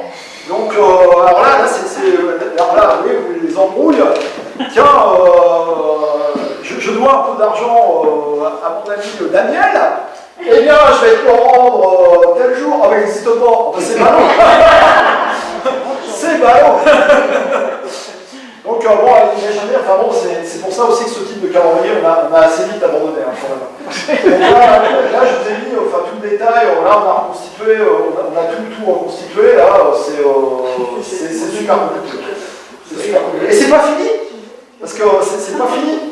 En fait, il y a un autre astronome qui s'appelle Callippe de Cyzique, hein, qui était un disciple d'Eudoxe de Cnide, qui s'est aperçu en fait qu'il y avait un cycle de 76 ans qui faisait ça 4 cycles méthodiques. Et que 4 cycles, en fait, ça faisait 27 760 jours. Et que si on faisait, parce que si on considérait le nombre d'années, qui sont en gros 325, on avait un jour de moins. Donc ça veut dire qu'en plus, tous les 4 ans, tous les 4 cycles méthodiques, il faut enlever un jour pour se recaler. Parce que ce que je vous ai dit tout à l'heure, ce n'était qu'une approximation. Et bien donc, sur la machine, il y a aussi un autre cadran. Alors là, on n'a pas trouvé le cadran, en fait, on a trouvé toute la cinématique, qu'on a reconstituée, et on pense que la cinématique correspondait à ça, qui vous dit qu'on doit enlever un jour, quoi. Donc, le calendrier unisolaire, vous voyez, ce calendrier unisolaire, il est super, enfin, il est génial, quoi. Mais, en fait, il est inutilisable, quoi. On ne peut absolument pas avoir un calendrier d'une complexité pareille, quoi. C'est impossible de faire du business comme ça, quoi. Alors, il y a un autre cycle qui est représenté sur la machine, qu'on appelle le cycle du Saros. Alors, le Saros, ça représente, c'est un cycle que connaissaient les Babyloniens, mais le nom va être repris par erreur par l'astronome Halley, et il représente en fait un jour de 18 ans et 11 jours, donc c'est-à-dire 223 lunaisons, où en fait dans le ciel, alors là cette fois-ci dans le ciel par rapport aux étoiles, la Lune va être dans la même configuration. Et donc, ce cycle-là, comme la Lune va se retrouver, et qui correspond aussi à un cycle solaire, comme les deux vont correspondre, en fait, là, on va vraiment, c'est pour ça aussi que la dernière éclipse qui a eu aux États-Unis, par rapport à celle elle est décalée de 11 jours, en fait, quoi. Donc, elle n'était pas, je crois que c'est le 11 août, et là, elle était le 22 ou 23, quoi. Donc, elle était vraiment, enfin, vous voyez, là, ça c'est un repère qui est assez facile. Et donc, alors, on va en parler un petit peu après, mais la Lune, c'est un peu compliqué, quoi. Alors, la Lune, en fait, c'est un truc assez compliqué. Alors là, si on se place du point de vue géocentrique, hein, on se place au milieu de la Terre, on voit que le Soleil se balade sur un cercle qu'on appelle l'écliptique, et la Lune, elle, va se balader sur un autre cercle, qui n'est pas le même cercle, et donc, pour qu'il y ait une éclipse, il faut qu'on soit là ou là. D'accord? Et donc ça, en fait, le passage ici, c'est ce qu'on appelle justement c'est un des cycles, alors je ne sais plus lequel c'est, soit le cycle draconitique. Donc il faut être sur ce cycle-là pour qu'il y ait une éclipse, quoi. Donc l'idée du Saros, c'est de se dire, il va se passer toujours les mêmes choses qui vont revenir, hein, c'est toujours l'idée du cycle babylonien. Et donc on va essayer de repérer ce qui se passe pendant un premier cycle. Et puis après, dans la suite, il se passera toujours la même chose, donc on pourra se recaler et dire ce qui va se passer, quoi. Donc oui, c'est ça, c'est donc la révolution draconitique, c'est un peu le moyen entre deux passages au nœud ascendant, quoi. Alors que la révolution balistique, qui n'est pas la même, hein, vous voyez, c'est différent, c'est l'intervalle moyen de temps entre deux passages de la Lune au même endroit sur son orbite. Donc tous ces cycles-là, on peut les calculer, et en fait, ça correspond à cette grande spirale qu'on voit ici, là, et où on dit, en fait, sur certaines cases, qu'il peut se passer quelque chose, quoi. Et ça ne veut pas dire qu'il va se passer obligatoirement quelque chose, quoi. On a repéré, en fait, les Babyloniens, sur un certain nombre de cycles, ont repéré qu'il y a certaines périodes du cycle où il peut se passer des choses, mais des fois il ne se passe rien, parce que ça se passe de l'autre côté de la Terre, ou parce que c'est pas tout à fait, toutes les conditions ne sont pas réunies. Et donc ils ont noté ça, et donc là, si on regarde bien sur la partie en rouge, on voit la lettre sigma donc, comme Séléné, et la lettre H comme Hélios, pour dire qu'il peut y avoir soit une éclipse de Lune, soit une éclipse de Soleil. Et en particulier, alors en fait c'est encore plus fort que ça, parce qu'il y avait aussi un repère qui renvoyait vers des textes qui sont écrits ici, quoi. Et où on décrivait un certain nombre d'éclipses historiques qui se sont passées. Alors tout ça correspond à toute cette chaîne cinématique là, qui va pouvoir faire tourner cette aiguille à la bonne onde. Et en fait, vous voyez bien que l'éclipse de 99 s'est passée en France, celle de 2018 s'est passée aux États-Unis. Donc c'est parce que dans le cycle, il y a 0,3 en gros, quoi. Et donc ça, il le savait, et ça veut dire que la première fois, si l'éclipse se passe à 0 heure, elle se passait donc un cycle plus loin à 8 heures, et encore un cycle plus loin à 16 heures. Et donc ça, il y a un cadran, là, qu'on a identifié, où il y a explicitement marqué 8 et 16 ans. Donc ça, c'est quelque chose qu'on a lu sur la machine, et qui dit, en fait, où va se passer l'éclipse, et c'est cette chaîne cinématique qui est aussi assez compliquée, quoi. Alors justement, comme ils ont décrit un certain nombre d'éclipses historiques sur la machine, grâce à ça, on a pu refaire le calcul inverse, et on s'est aperçu donc, que la machine elle a certainement été construite en 205, avant 205 avant Jésus-Christ. Donc ce qui est bien avant en fait l'époque du naufrage. Et c'est un petit peu de surprise, parce que c'est aussi un petit peu avant l'époque du parc. Alors, donc là, tout ce que je vous ai montré là, pour l'instant, c'est que des cycles arithmétiques, ça correspond tout à fait à ce que savaient faire les Babyloniens. Donc ça, on n'a pas besoin des Grecs, là, les Babyloniens faisaient ça très bien, et ils avaient des méthodes de calcul très très subtiles pour justement montrer aussi comment se déplaçait Jupiter, enfin les autres planètes, etc. Et ils savaient faire, ils faisaient ça très bien, quoi. Alors, en fait, la nouveauté du modèle grec, c'est que le modèle grec, lui, c'est un modèle géométrique. Donc, on a parlé d'Eudoxe de Cnide. Eudoxe de Cnide, par exemple, lui pensait que les astres se déplaçaient forcément sur des sphères. Donc, on est dans des modèles purement géométriques. Et ce que je vous ai montré dans le modèle que je vous ai montré tout à l'heure, qui est un modèle simplifié, en fait, ce n'est qu'un modèle simplifié. On va voir que les choses sont beaucoup plus compliquées que ça, quoi. Alors, en particulier, le mouvement apparent du Soleil. Alors, toujours, nous, on est là, la Terre, on est au milieu. Et puis on voit le Soleil qui semble se déplacer sur un cercle là, et on pourrait croire que tous les jours il se déplace d'un degré en gros, puisqu'il y a 365 degrés, etc. Il n'en est rien, ça ne marche pas du tout comme ça, quoi. En fait, si on fait ça, on est décalé en général, on peut être décalé d'au moins 2 degrés, ce qui représente en fait plus de 2 jours, quoi. Parce qu'en fait, la vérité, là j'ai dessiné la vérité qui n'était pas connue des Grecs, hein, c'est que le Soleil en fait est au foyer d'une ellipse et que la Terre se déplace sur une ellipse. Et qu'il y a des moments où la Terre accélère, et il y a des moments où la Terre ralentit. Et donc, vu du Soleil, vu de la Terre, si on fait le poser, eh bien, la vitesse est loin d'être constante. Alors d'ailleurs, un truc assez marrant, c'est que vous voyez aujourd'hui, la Terre est plus proche du Soleil le 3 janvier, hein, donc en plein hiver. Donc d'ailleurs, ce qui explique qu'il fait, par exemple, en Australie, il fait encore plus chaud l'été, hein, puisque en fait, le 3 janvier, on est en plein été en Australie, on est en plus près du Soleil. Donc, alors, d'un point de vue cinématique, on peut représenter ça comme ça. On dit, on peut repasser avec la Terre au milieu. Nous, on voit le Soleil qui se déplace sur un cercle. Ça, c'est un Soleil moyen. Et le Soleil vrai, en fait, il oscille autour de ça. Et ça, c'est ce qu'on appelle l'équation du centre. Alors, vous voyez, si on fait le calcul, c'est à peu près ça bouge de 2 degrés à peu près, quoi. Et les Babyloniens le savaient. Et d'ailleurs, comme ils l'avaient mesuré, ils avaient plusieurs systèmes, donc, par exemple par saison. Il y avait le système A, il y avait le système des saisons. À chaque saison, on avait une vitesse pour le Soleil qui était différente, quoi. Et par contre, eux, les Grecs, dans leur modèle géométrique, eux, c'est un système d'épicycle, c'est-à-dire qu'il y a le Soleil, il y a quelque chose qui se déplace autour d'un grand cercle, et là, il fait des petits ronds sur ce cercle-là, quoi. Et donc, vu de la Terre, alors ça, c'est un des systèmes des Grecs, c'est le système des épicycles. Il y a un deuxième qui est le système des déférences, c'est-à-dire qu'en fait, la Terre ne serait pas au milieu, en fait, mais serait légèrement décalée. Et donc, de là, on aura une différence qui est justement cette valeur-là. Ils ont même un système où ils ont les deux en même temps. Alors ça les épicycles, c'est l'époque d'Hipparque, c'est-à-dire ça c'est le 2e siècle avant Jésus-Christ. Mais Hipparque, lui, il a beaucoup travaillé avec les données babyloniennes. Il savait lire les données babyloniennes, et il a mis au point ce système par épicycle. Et justement, on a retrouvé dans la machine, en fait, en gros, le système d'Hipparque. Donc on est à peu près persuadé que c'était... c'est pas délirant de dater la machine de l'époque d'Hipparque.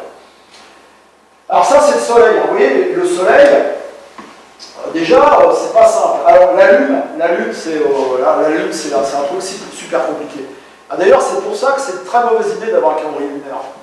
Parce que si on a l'impression que la Lune elle revient régulièrement, ouais, elle revient régulièrement, elle finit toujours par revenir, mais la lunaison, c'est pas quelque chose de fixe, quoi. Une lunaison, il y a des variations très grandes, et c'est pas parce que vous avez une lunaison courte que la lunaison d'après va être courte, elle peut être longue, enfin, on n'en sait rien en fait, quoi.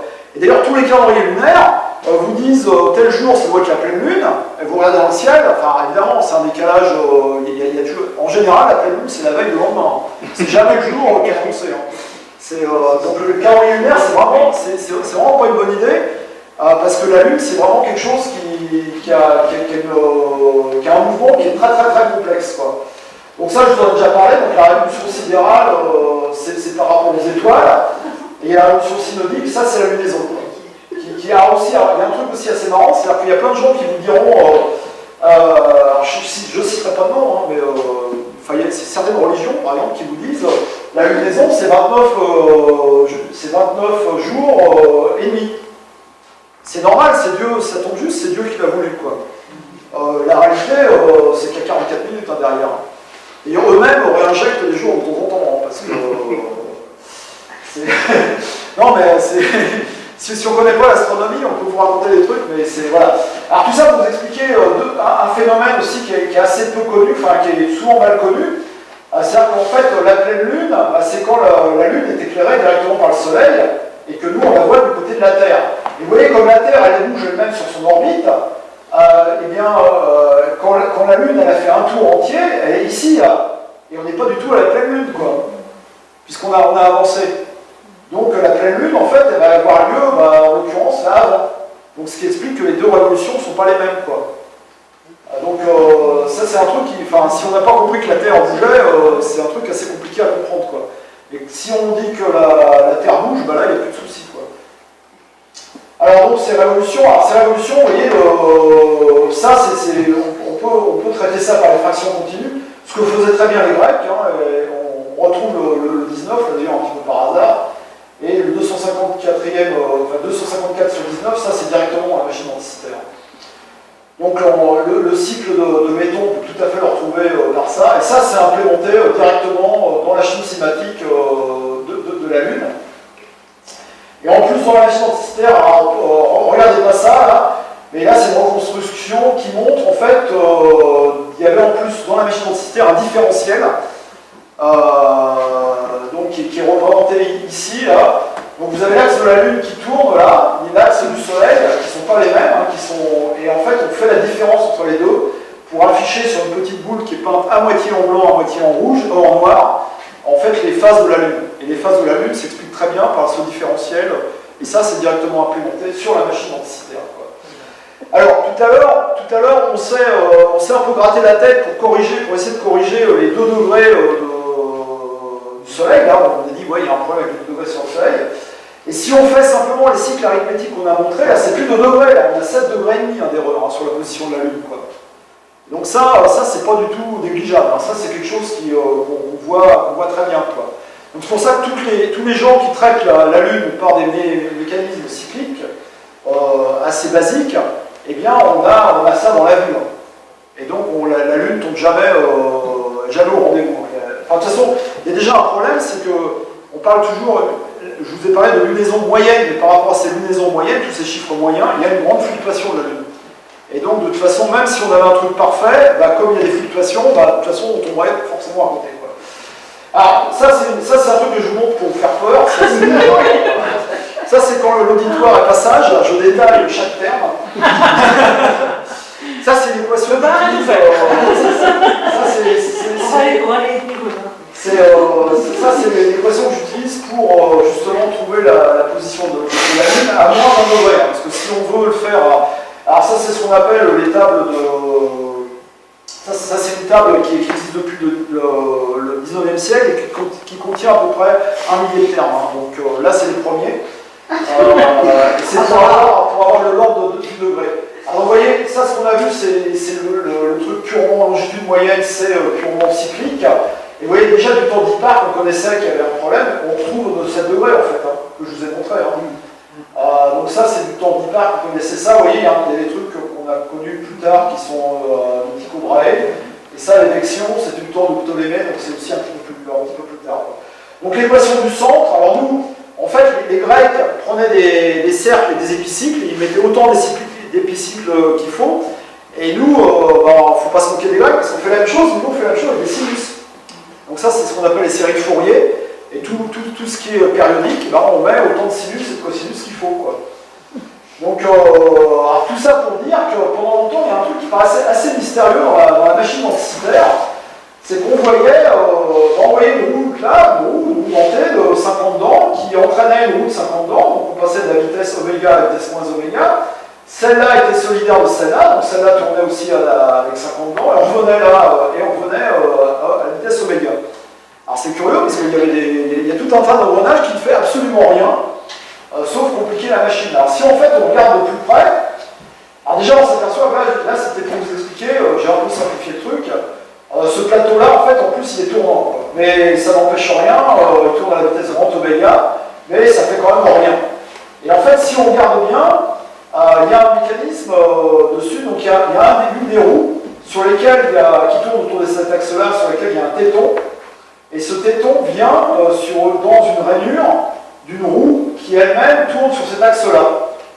Et donc, ce qui fait que finalement, les angles ne sont pas les mêmes et les vitesses surtout non pas. Vous voyez, ça c'est une photo de. Ça c'est une tomographie, là on voit bien, enfin on voit en tout cas la rainure là, qui est ici. Là. Et ce qui fait que ça, en fait, ça fait une correction. Donc vous voyez, là c'est la sinusoïde verte, là c'est le premier terme, et le deuxième terme c'est la bleue, là. Et le mécanisme qu'on a vu là nous donne ce truc-là, qui est quand même très très proche, en fait, qui fait une correction qui est pas mal. Quoi. Alors, le problème, si vous voulez, c'est que mécaniquement, géométriquement, les Grecs étaient capables de faire ce calcul, hein, puisque ça, on sait ce que les Grecs savaient à peu près faire. On n'a aucun texte qui dise qu'ils savaient le faire. Quoi. Donc, est-ce que c'est par hasard qu'ils ont construit un mécanisme qui marche? Est-ce que c'est le résultat d'un calcul mystère? Alors, évidemment, tout ce que je vous montre, c'est l'équivalence en angle, hein, mais pas en distance. En distance, ça pose des problèmes. Alors, le problème aussi, c'est que cette correction, elle doit se faire à une certaine fréquence qui est différente de ce qu'il y avait avant, quoi. Parce que, évidemment, la Lune, c'est vraiment super compliqué, quoi. Donc, en fait, c'est pour ça qu'on a mis ça sur ce plateau-là. Et ce plateau-là, on va le faire tourner à la bonne vitesse. Donc, en gros, ce qu'on fait, c'est que là, grâce à ce truc-là, on ralentit la rotation de cette roue-là. On introduit notre correction, et après, on réaccélère pour se remettre à la bonne vitesse, quoi. Et donc là on a alors là, c'est toute cette chaîne cinématique, parce que vous voyez, là, le plateau, il faut le faire tourner à la bonne vitesse, et de l'autre côté, on va faire tourner nos roues, là, et on revient.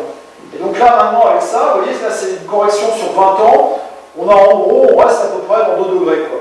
Et vous voyez, malgré cette correction, on est quand même pas si bon que ça, quoi. Et puis on voit que ça dérive. Hein.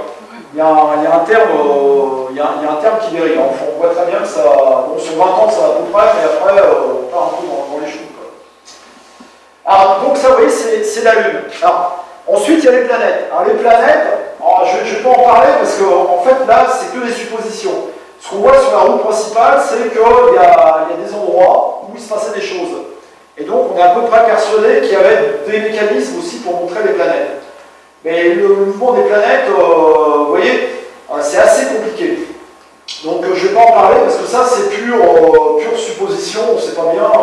D'ailleurs ce qu'on voit là je vous explique un phénomène qu'on voit de la Terre, c'est-à-dire que vous voyez de la Terre, évidemment les échelles ne sont pas bonnes, Mercure est toujours très près du Soleil, ce qui fait que Mercure en fait on le voit très très peu, parce que c'est loin très très peu du Soleil, c'est toujours, là on voit Vénus le matin, Vénus, bon, comme on est plus près, là Vénus s'éloigne un petit peu plus, mais à peine quoi. Donc voilà. Donc ce qui fait que, vous voyez, là tout ce que je vous ai montré sur la machine, c'est quand même pas si simple. Donc ce qui veut dire que certainement il y a des décalages qui peuvent être compliqués, et ça implique d'ailleurs que la machine devrait se démonter relativement facilement pour pouvoir refaire ces calages. Ça donne quand même des contraintes de construction.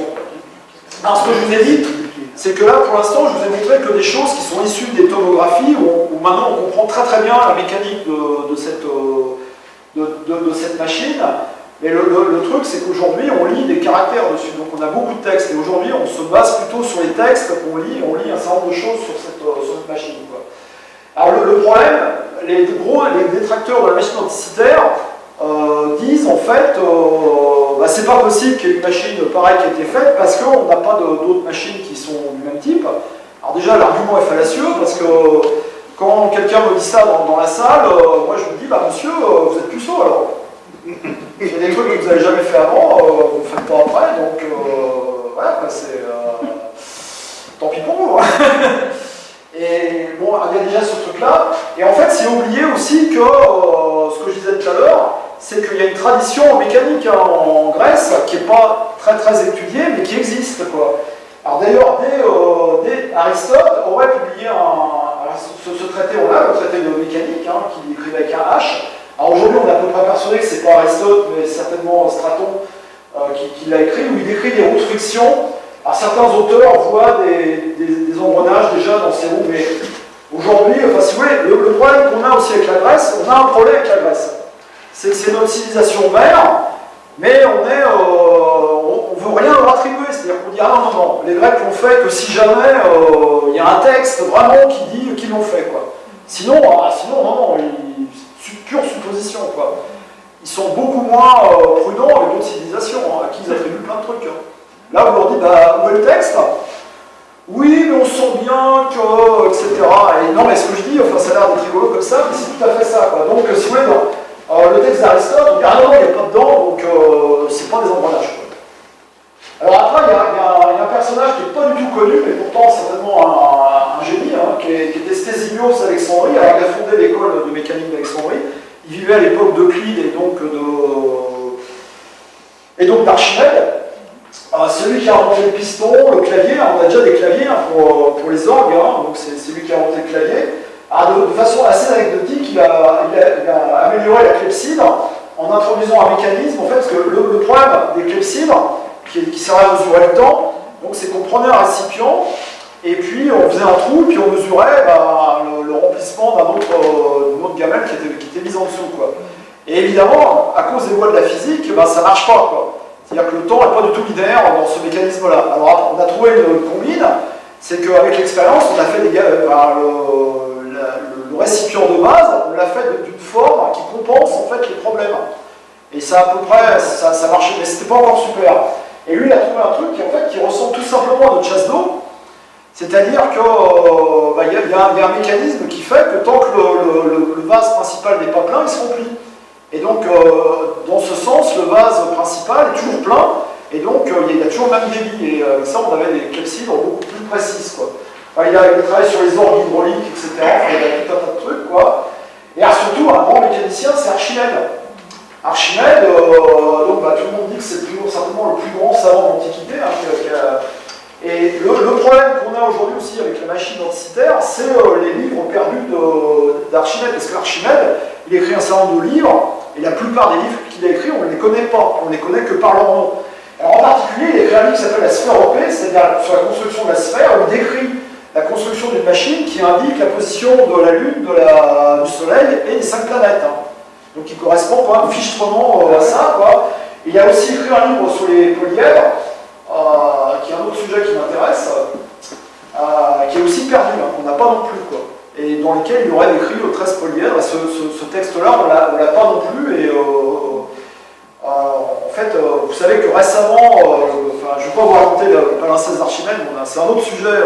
Si vous voulez me réinviter, je vous raconterai le palimpseste d'Archimède. On a retrouvé donc un livre d'Archimède, en particulier le Stomachion, hein, tout le monde pensait que c'était pur fantasme, que les Grecs n'avaient jamais travaillé là-dessus. Et ce texte, aujourd'hui, on l'a, et on sait par exemple que les Grecs faisaient de la combinatoire, alors qu'en fait, voilà, mais c'est une autre histoire. Alors surtout, les Grecs, il y avait une branche en fait, de la mécanique hein, qui s'appelait la sphéropoia, qui était la construction de sphères, et en particulier de sphères angulaires. Parce que vous savez, quand on fait de l'astronomie, en fait, il faut faire de la trigonométrie sphérique. Et ça, c'est pas facile, c'est pas inventé encore à l'époque. Hein, donc, c'est Hipparque à qui on attribue l'invention de la trigonométrie, mais pas sphérique. Hein, et donc c'est très compliqué. Donc qu'est-ce que vous avez les Grecs qui avaient encore un esprit pratique? On construisait des sphères, et les mesures, on les faisait directement sur des sphères. Et donc, par extension, chez les Grecs, la sphéropoia, c'est toutes les machines en fait, qui sont censées aider à faire de l'astronomie, que ce soit pour des questions de pédagogie ou des questions de calcul, en fait. Quoi. Et donc, quand on a un livre qui s'appelle Sur la construction de la sphère, on n'est pas du tout sûr qu'on construise une sphère, en fait. Quoi. Ça peut très bien être une machine qui n'a aucun rapport avec une sphère. Et être une machine en particulier, c'est certainement une machine, par contre, d'astronomie. Ça, c'est... Donc, des sphères angulaires, on est à peu près sûr qu'ils en faisaient, des planétaires, comme celle-là, ça pour l'instant, évidemment, on ne sait pas trop. Quoi. Alors ce qui est encore plus troublant, c'est qu'on a d'autres textes, des textes de Cicéron par exemple, où en fait Cicéron explique qu'après le sac de Syracuse, vous savez que quand les Romains, donc le général Marcellus est venu assiéger à son retour de Carthage, Syracuse, il pensait mettre la main sur Syracuse en 2 mois. Quoi. Il s'est dit, je me donne 2 mois, pas de problème, il est resté très longtemps. Parce que dans Syracuse, il y avait Archimède. Et Archimède était là avec un centre de machines de guerre, et qui l'ont mis vraiment à mal pendant très très longtemps. Et d'ailleurs, Marcellus avait dit à ses soldats, Archimède, là, vous nous mettez de côté. Hein. Surtout, vous ne touchez pas, vous nous ramenez, quoi. On le ramènera à Rome. Quoi. Bon, malheureusement, ils l'ont tué. D'ailleurs, le soldat qui a tué Archimède a été tué. Hein. Marcellus, il a dit, toi, tu as tué Archimède. Et donc, on sait que par Cicéron, Marcellus a demandé à ramener qu'une seule chose du sac de Syracuse, c'est les machines d'Archimède. Donc, il aurait ramené 2 machines, qui sont à peu près l'équivalent de la machine anticitaire. Et en fait, il y en a une qui a été mise dans un temple, une qui a été gardée dans sa famille. Et en fait, Cicéron qui était ami avec cette famille-là, a entendu parler de ces 2 machines et parle de ces 2 machines. Quoi. Donc, dans un de ses textes. Il y a un autre texte où il explique que Posidonios, son ami Posidonios, a construit une machine de tel type. Quoi. Donc, ça vient plus tard, bien sûr, parce que Posidonios, c'est bien plus tard. Vous voyez d'ailleurs, il parle de Bretagne, etc. Parce qu'en fait, Posidonios s'est beaucoup voyagé, et est allé en particulier en Aquitaine, hein, il est du côté de Bordeaux. C'est lui qui a donné une des premières explications en fait, des marées, hein, puisque les Romains ne connaissent pas du tout les marées en Méditerranée. Et il y a une deuxième machine qui a été... donc là, on a déjà 3 machines. Hein. Quand les gens disent qu'il n'y a pas de machine, bon, moi je veux bien, hein, mais là, les textes, on les a. Hein. Donc voilà. Alors, vous voyez, c'est assez... donc là, une petite chronologie pour qu'on s'en mette à peu près tout ce qu'on a vu aujourd'hui, quoi. Donc, vous voyez, Archimède vit à peu près à cette époque-là, là. Alors, vous voyez, Marcellus, d'ailleurs, il n'a pas bien survécu à Archimède. Hein. C'est pas... Donc, alors j'ai cité Apollonios on appelle Apollonios ou Apollonius de Pergé, là. Parce qu'il semblerait qu'il a travaillé beaucoup sur les coniques, qu'il soit aussi à l'origine des épicycles. Hein. donc qui sont un peu le noyau mathématique de la théorie du parc, vit à cette époque-là. Posidonio se vit là, Cicéron, Cicéron, vous voyez, le naufrage, en fait, c'est pendant la vie de Cicéron, et on pense que la machine a été construite par là, quoi. Donc la plage de construction, c'est à peu près par là, qui correspond au type de caractères aussi, les caractères qui sont sur la machine électricitaire, ce sont des caractères typiques du IIe siècle avant Jésus-Christ. Hein. Donc, il y a une cohérence, hein, c'est pas n'importe quoi. Alors, là, je vais vous donner un petit peu, aujourd'hui, je ne vous cache pas qu'il y a quand même une super polémique autour de la machine denticitaire. Il y a pas mal de gens qui prétendent que c'est certainement un faux, et il y a des gens qui prétendent que c'est une vraie machine.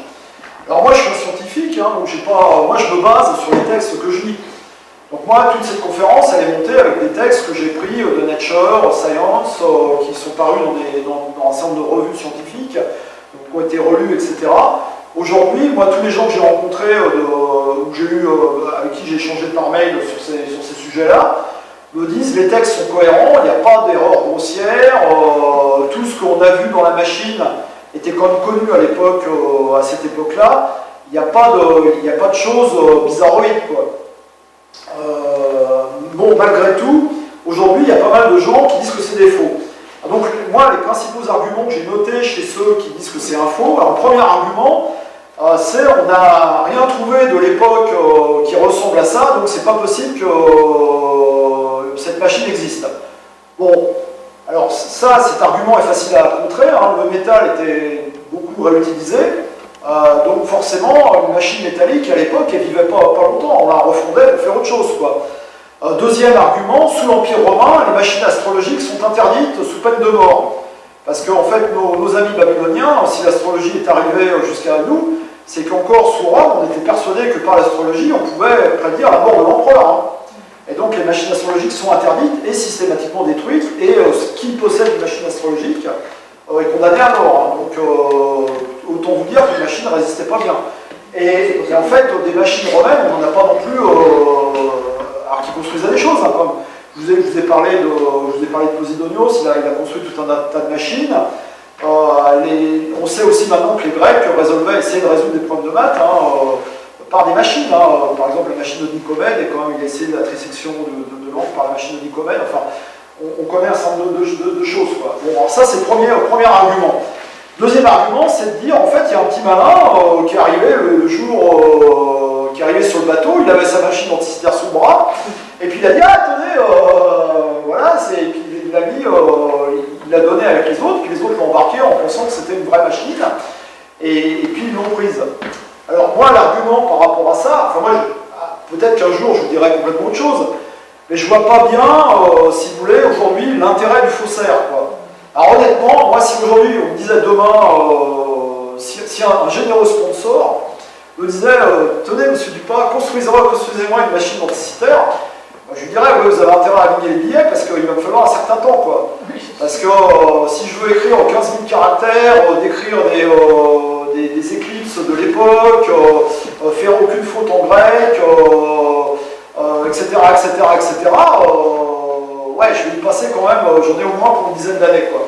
Donc moi, je vois pas bien l'intérêt d'un faussaire de pousser comme le vis jusqu'à... Parce qu'il n'y a pas de faute, quoi. Aujourd'hui, il n'y a pas de faute sur cette machine, quoi. Alors, en tout cas, tous les gens qui m'ont étudié, les paléographes, etc., n'ont pas trouvé de faute. Donc, quel est l'intérêt du faussaire aujourd'hui? Je vois bien l'intérêt du faussaire pour la revendre, ça on comprend bien, mais là, quel est l'intérêt du faussaire? Moi, je vois pas bien... Aujourd'hui, c'est le principal argument que j'avance, c'est ça. C'est quel est l'intérêt du faussaire. Alors ensuite, on a dit les moyens technologiques. On dit, ouais, les Grecs, ils n'avaient pas de technologie, enfin, je vous ai montré d'ailleurs que c'était complètement faux, quoi. Ils n'ont pas pu faire une machine aussi précise, aussi fine, etc. Ben, moi, je leur dis, bah non, bah écoutez, regardez les pièces qui sont faites, par exemple, le décadrame de Syracuse, il est d'une finesse incroyable, quoi. Et on sait aussi que les pièces romaines étaient faites par des graveurs grecs. Hein. Et on sait aussi, on les a retrouvés, qu'ils avaient des moyens optiques, ils ont des loupes. Hein. Ils n'ont pas seulement leurs bons yeux, quoi. Donc ce qui fait que, moi, à mon avis, et puis on est à une époque où on a le temps, donc bah voilà, on s'est raté sur une pièce, on la refait. Hein. Il faisait des choses très très fines et il n'y a pas de raison. Voilà, la plaque de métal là, qui est du bronze dans laquelle ils ont fait la machine anticitaire, c'est des métaux qui sont connus à l'époque, qui sont travaillés à l'époque, maintenant, qui sont assez difficiles à dater, quoi. Ça, je reconnais que c'est des choses assez difficiles à dater, quoi. Donc, si vous voulez, moi, par rapport à tout ce qu'on m'a avancé, si vous voulez, et puis pareil, on me dit, il n'y a rien avant, mais l'astrarium de Dondi, là, qui date de 1300 et quelques, on l'a reconstitué, d'après les textes latins qu'on a, elle faisait à peu près la même chose, quoi. Et il n'y a rien avant, quoi, non plus, quoi. Il n'y a pas d'astrarium de Dondi avant l'astrarium de Dondi, quoi.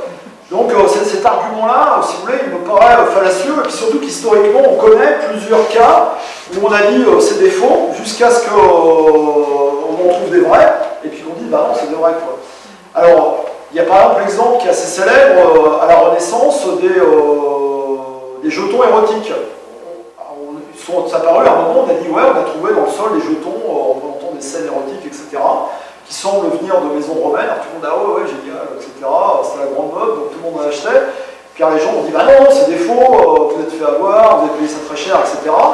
Et puis après, on a retrouvé récemment encore dans des fouilles, on en a trouvé, quoi. Donc, et puis on est bien obligé de dire bah non, c'est des vrais, quoi. Il faisait, enfin voilà. Enfin, donc, moi là-dessus, peut-être qu'un jour je vous dirai ok, on m'apportera la preuve que c'est un faux. Je dirais ok, bah c'est un faux, quoi. Mais par rapport à tout ce que je vous ai dit, c'est possible que ça soit un vrai, et surtout ce qui est passionnant dans cette machine, c'est qu'indépendamment que ce soit un faux ou un vrai, c'est quand même une machine extraordinaire, quoi. C'est quand même une machine où vraiment les concepteurs se sont cassés la tête, et ils ont vraiment usé de prodiges pour construire une telle machine, quoi. Donc voilà, alors, ça donc c'est pour la polémique. Moi je vous laisse juge, hein, et je pense que là-dedans, de toute façon, il faut avoir un esprit scientifique. Peut-être qu'un jour on dira qu'il y a des preuves qui font que c'est un faux. Ok, bah, je dirais, bah ouais, c'était un faux, mais c'était un faux génial. De toute façon, c'est une machine qui est géniale, quoi. Alors, en fait, grâce quand même à la notoriété de cette machine et à tout ce qu'on a dit autour de cette machine, les Grecs, comme le gouvernement grec, et le projet anticitaire continuent de travailler sur le sujet et continuent de faire des plongées. Alors, ils font régulièrement des plongées à l'automne et au printemps. Et le truc donc ils retrouvent des pièces assez régulièrement. Alors, l'année dernière, on a retrouvé un cadavre. Alors, vous savez par exemple que les Romains brûlaient leurs morts, donc on a très très peu de cadavres de l'époque. Et donc on ne savait pas trop de quoi les gens mouraient. On ne sait pas non plus. On a aussi des problèmes d'empreintes ADN. On a très peu d'empreintes ADN de gens de l'époque. Et là, on a retrouvé un cadavre dont on a pu extraire de l'ADN et on sait à peu près d'où il venait, etc. Donc c'est toujours intéressant. On a retrouvé quelques pièces aussi assez intéressantes. Et surtout, en faisant des échos sonars, on a trouvé un deuxième bateau. Donc on sait que pas loin de ce bateau, il y a un deuxième bateau, parce que ce que je ne vous ai pas dit, c'est qu'en fait, on est à peu près persuadé que c'est les généraux romains qui ont envahi l'Asie mineure. Donc ils ont raflé à peu près en Asie mineure tout ce qu'ils avaient trouvé. Ils ont ramené, on sait qu'ils ont ramené une trentaine de bateaux, quoi. Et on pense que le bateau, donc le bateau qui a sombré, là, faisait partie de ces 30 bateaux, là. Et là, on a retrouvé un deuxième bateau, et par sonar, on sait déjà que sur ce bateau, il y aura une quinzaine de statues. Et c'est vraiment quelque chose d'extraordinaire, puisqu'en fait, on a très peu de statues métalliques qui proviennent de la Grèce, hein, et surtout, la plupart du temps, elles ont été retouchées, restaurées, etc. Et on ne sait pas bien comment ils les fabriquaient, enfin, etc. Et grâce aux nouvelles statues qu'on va certainement sortir bientôt, là, peut-être cette année ou l'année prochaine, on aura beaucoup plus de renseignements. Alors il y a un deuxième point sur lequel aussi on peut travailler, c'est la tomographie. Parce qu'en fait la tomographie date de 2005, depuis on a fait des progrès énormes dans ce domaine, c'est vraiment un domaine qui avance tous les ans. Et en particulier, il y a eu comme un raté dans la tomographie, c'est que la plaque avant n'a pas été bien tomographiée, elle est floue. Et donc il y a plein de caractères de la plaque avant qu'on ne connaît pas encore, quoi. Et donc aujourd'hui, on serait capable de refaire une tomographie beaucoup plus fine, et c'est vraiment des technologies, je vous ai dit, si la machine était faite par Hewlett-Packard, après il y avait une analyse numérique qui avait été faite, aujourd'hui, grâce aux techniques de traitement du signal, etc. On extrait énormément d'informations en fait des tomographies, et tout le monde souhaite que une future tomographie soit faite dans les années futures. Donc, si vous voulez, il y aura de nouveau des plongées. On a trouvé une pièce d'ailleurs l'année dernière aussi qui appartient peut-être à la machine anticipère, qui pourrait venir être un cache à l'avant de la machine, qui pourrait s'insérer de toute façon tout à fait logique dans la machine anticipère. Donc c'est une aventure qui est loin en fait d'être terminée, quoi. Alors je vais terminer par quelques références qui vont permettre de construire cette conférence. Alors si vous voulez tout savoir sur la cosmographie, c'est-à-dire comment les astres dans le ciel, les planètes, etc., la Lune, comment tout ça se goupille, il y a un ouvrage qui est très très bien, qui est celui de mon ami Denis Savoir, qui est la cosmographie, comprend le mouvement du Soleil, de la Lune et des planètes chez Dolin. Bon, c'est un bouquin qui est très très bien et qui m'a permis vraiment d'élucider pas mal de soucis par rapport à cette machine anticipère. Alors, il y a eu aussi dans les années 99, il y a eu beaucoup de bouquins, dont celui-là qui explique très bien le mouvement de la Lune, qui est un mouvement très très complexe, Alors moi j'utilisais aussi depuis pas mal d'années le Bouygues, et puis ça c'est un bouquin des années 50, mais qui est pas mal, qui est le Danjon. Danjon, c'était donc le directeur de l'Observatoire de Paris pendant un certain nombre d'années, qui est aussi un livre qui est assez cher, mais il y a beaucoup de choses, Alors les références en français, en fait, alors malheureusement, vous voyez, je suis un peu désolé, il y a un peu que moi qui ai écrit sur le sujet, en tout cas, j'essaie de voir tout ce qui se fait. Donc il y a... ma conférence, en gros, correspond à ces deux articles qui sont parus dans la revue L'Astronomie, là, et puis des choses un peu plus courtes qui sont parues dans Tangente, parce que c'est pareil pour moi aussi. Voilà. Alors, sinon, des références, il y en a. Déjà, il y a le groupement de travail sur l'anticipère qui publie tout un tas de choses, Alors, vous allez retrouver des noms. Alors, Joe Marchand, là, c'est une dame c'est une anglaise, là, qui est vraiment la spécialiste d'anticipère, qui va régulièrement d'ailleurs sur le site. Elle était avec qui je corresponds un petit peu, là, qui était sur le site encore au mois de septembre, à l'automne, donc qui régulièrement me donne quand même quelques tuyaux, sinon il y a souvent des articles sur le sujet. Alors j'avoue d'ailleurs que ça devient très très compliqué de suivre, parce qu'il y a beaucoup d'articles qui paraissent assez régulièrement, et ils sont de plus en plus techniques et de plus en plus difficiles, et donc c'est vraiment très très difficile maintenant de les suivre. Donc tout un paquet encore d'autres articles. Alors, par exemple, vous voyez Joe Marchand, là, c'était en 2015, suite à une plongée. Celui-là, c'est suite donc Wright a refait aussi une machine à la mode Archimède.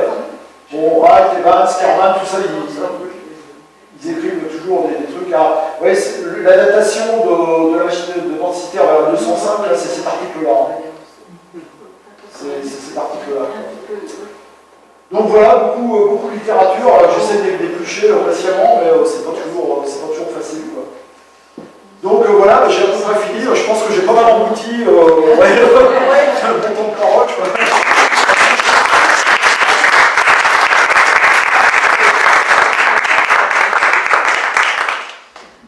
Mais maintenant, vous pouvez me poser des questions. Oui. La personne qui essaye d'en reconstituer. Alors oui, c'est ce que j'ai mis, c'est qu'il y a il y a eu de très très nombreuses reconstructions. Parmi les plus sérieuses, il y a celle de Wright qui régulièrement refait une machine où il intègre les dernières avancées. Alors les reconstructions, ils ont beaucoup travaillé sur le planétaire en fait, En fait, ils ont essayé de reconstituer avec les mêmes technologies que pour la Lune, comment on pouvait reconstituer le mouvement des planètes, que ce soit Alors pour Mercure et Vénus, c'est assez facile. Pour les autres planètes, que ce soit Mars, Jupiter et Saturne, c'est un petit peu plus compliqué. Mais ils ont réussi à faire des choses qui tiennent la route en fait. Donc ils ont montré qu'on pouvait faire des choses. Alors j'ai moi-même participé à un projet de reconstruction avec une école. Il se trouve qu'il y a en France, il y a une école qui est dans une même ville où ils ont une boîte qui est spécialisée dans la découpe laser et la découpe jet d'eau d'engrenage, justement une chose comme ça. Et en collaboration, ils ont refait une machine, alors pas à l'échelle 1 cette fois-ci, à l'échelle 2 ou à l'échelle. Ouais, il me semble que c'est l'échelle 2 ou à l'échelle 2,5. Et puis de par le monde, il y a pas mal de gens qui ont refait, qui ont refait ce type qui ont refait ce type de machine, quoi. Alors d'ailleurs, ça marche pas super bien, parce que le système que j'ai montré là, le système téton-rainure, induit des points durs. Et enfin, quand on en a un pour la Lune, ça va. Si on en remet plusieurs pour les planètes, ça finit par faire beaucoup de points durs, quoi. Donc c'est un petit peu compliqué. Alors c'est ce que j'ai dit, c'est que la machine, certainement, elle ne devait pas super bien marcher, hein, mais c'était plutôt une sorte, certainement, de démonstrateur pour montrer la validité des théories de l'époque, plus qu'une machine opérationnelle avec laquelle, de toute façon, en fait, on n'a pas la plaque avant, là, qui était certainement, enfin, on n'en a qu'un fragment, qui est certainement un mode d'emploi, donc on se perd quand même un peu en conjecture sur l'utilisation finale de cette machine, quoi. Servait-elle de pédagogie, avait-elle une opération, enfin était-elle opérationnelle, on n'en sait pas grand-chose, quoi, finalement, quoi. Donc voilà, quoi. Et les machines utilisées, il y avait une manivelle. Oui, il y avait certainement une manivelle sur le côté. Ouais. Et on a une idée du nombre de tours qu'il fallait faire, de la démultiplication. En fait, le truc, c'est qu'on pouvait... un tour par jour, je sais pas. Non. Alors, en fait, c'est un démonstrateur au sens où on amenait... on scrutait les aiguilles jusqu'à ce qu'on tombe sur un phénomène qu'on voulait reproduire. Et par les autres lectures, en fait, c'était un problème. En fait, on se fixait à une des données, quoi, c'est-à-dire par exemple sur le cadran avant ou sur le cadran arrière, certainement, et puis on obtenait toutes les autres, quoi. C'est-à-dire que par exemple, on voulait savoir quand est-ce qu'il y avait une chance qu'il y ait une prochaine éclipse de soleil, et bien on suivait sur le Saros jusqu'à ce qu'on voit la case qui allait bien, et puis donc on allait lire sur les autres, puis au fur et à mesure on devait suivre aussi celle des 4 là, pour tourner aussi sur la face avant le cadran, qui était amovible. Mais là en fait on n'a pas de document, on ne sait pas du tout, donc on a que des conjectures. C'est une machine prédictive alors. Oui, tout à fait, quoi. Il faut faire attention quand on dit prédictive. Elle donnait, parce que dans la presse on a lu beaucoup que c'était une machine qui permettait de déterminer les éclipses futures. Alors en fait il faut être plus subtil que ça. Elle permettait de dire s'il y avait des chances qu'il se passe un truc dans le futur. C'est-à-dire que s'il devait se passer une éclipse, elle avait forcément à tomber dans celle qui était décrite sur la machine, quoi. Mais on pouvait tout à fait dire qu'il y avait des chances qu'il se passe une éclipse et que en fait ce jour-là il ne se passe rien. Oui, ou qu'on ne la voit qu'aux États-Unis. Quoi ? Ou qu'on ne la voit qu'aux États-Unis. Ou qu'on la voit que dans une autre partie du monde, etc. Ouais. C'était pas plus facile pour les Babyloniens, par exemple, de calculer ces futurs événements. Ah bah non, mais... Ils les simulaient pour savoir... Ah non, les Babyloniens, là, c'est une machine du monde grec. Ah oui, pour les Grecs, c'était pas plus facile pour eux de calculer. Bah en fait, non, mais moi, à mon avis, c'était certainement pour montrer un petit peu la validité de leur modèle, quoi. Parce qu'effectivement, par le calcul, les Babyloniens, eux, avaient tout un système, beaucoup plus subtil que ce que je vous ai expliqué, pour faire des calculs, parce qu'ils faisaient aussi des calculs, par exemple, sur Jupiter, etc. Et on a montré, ça c'est un papier tout à fait récent, qui doit avoir 1 an et demi ou 2 ans, où on a montré d'ailleurs que les Babyloniens utilisaient une méthode qui était plus géométrique, en fait, qui était exprimée de façon arithmétique, mais qui avait une vision plus géométrique, en fait, de ce système. Mais si vous voulez aussi faire des calculs, ce qu'on oublie, c'est qu'aujourd'hui on utilise le système décimal, etc. Donc c'est assez facile de faire des calculs, quoi. À l'époque grecque, faire des calculs, c'était un enfer, quoi, parce que déjà le fait est que là on a un calendrier lunaire, on a un calendrier égyptien, parce qu'en fait déjà quand on n'a pas un bon calendrier, déjà faire de l'astronomie, c'est à se taper la tête contre les murs, hein. Donc là on ne se rend pas compte de tous les sauts conceptuels qu'on a fait, Et au Moyen-Âge, aller simplement chez le boucher, puis aller acheter une côte de porc, et puis faire une addition, quand on la faisait en chiffre romain, c'était. D'ailleurs, c'est ce qu'on dit souvent, quand les gens disent que le niveau baisse,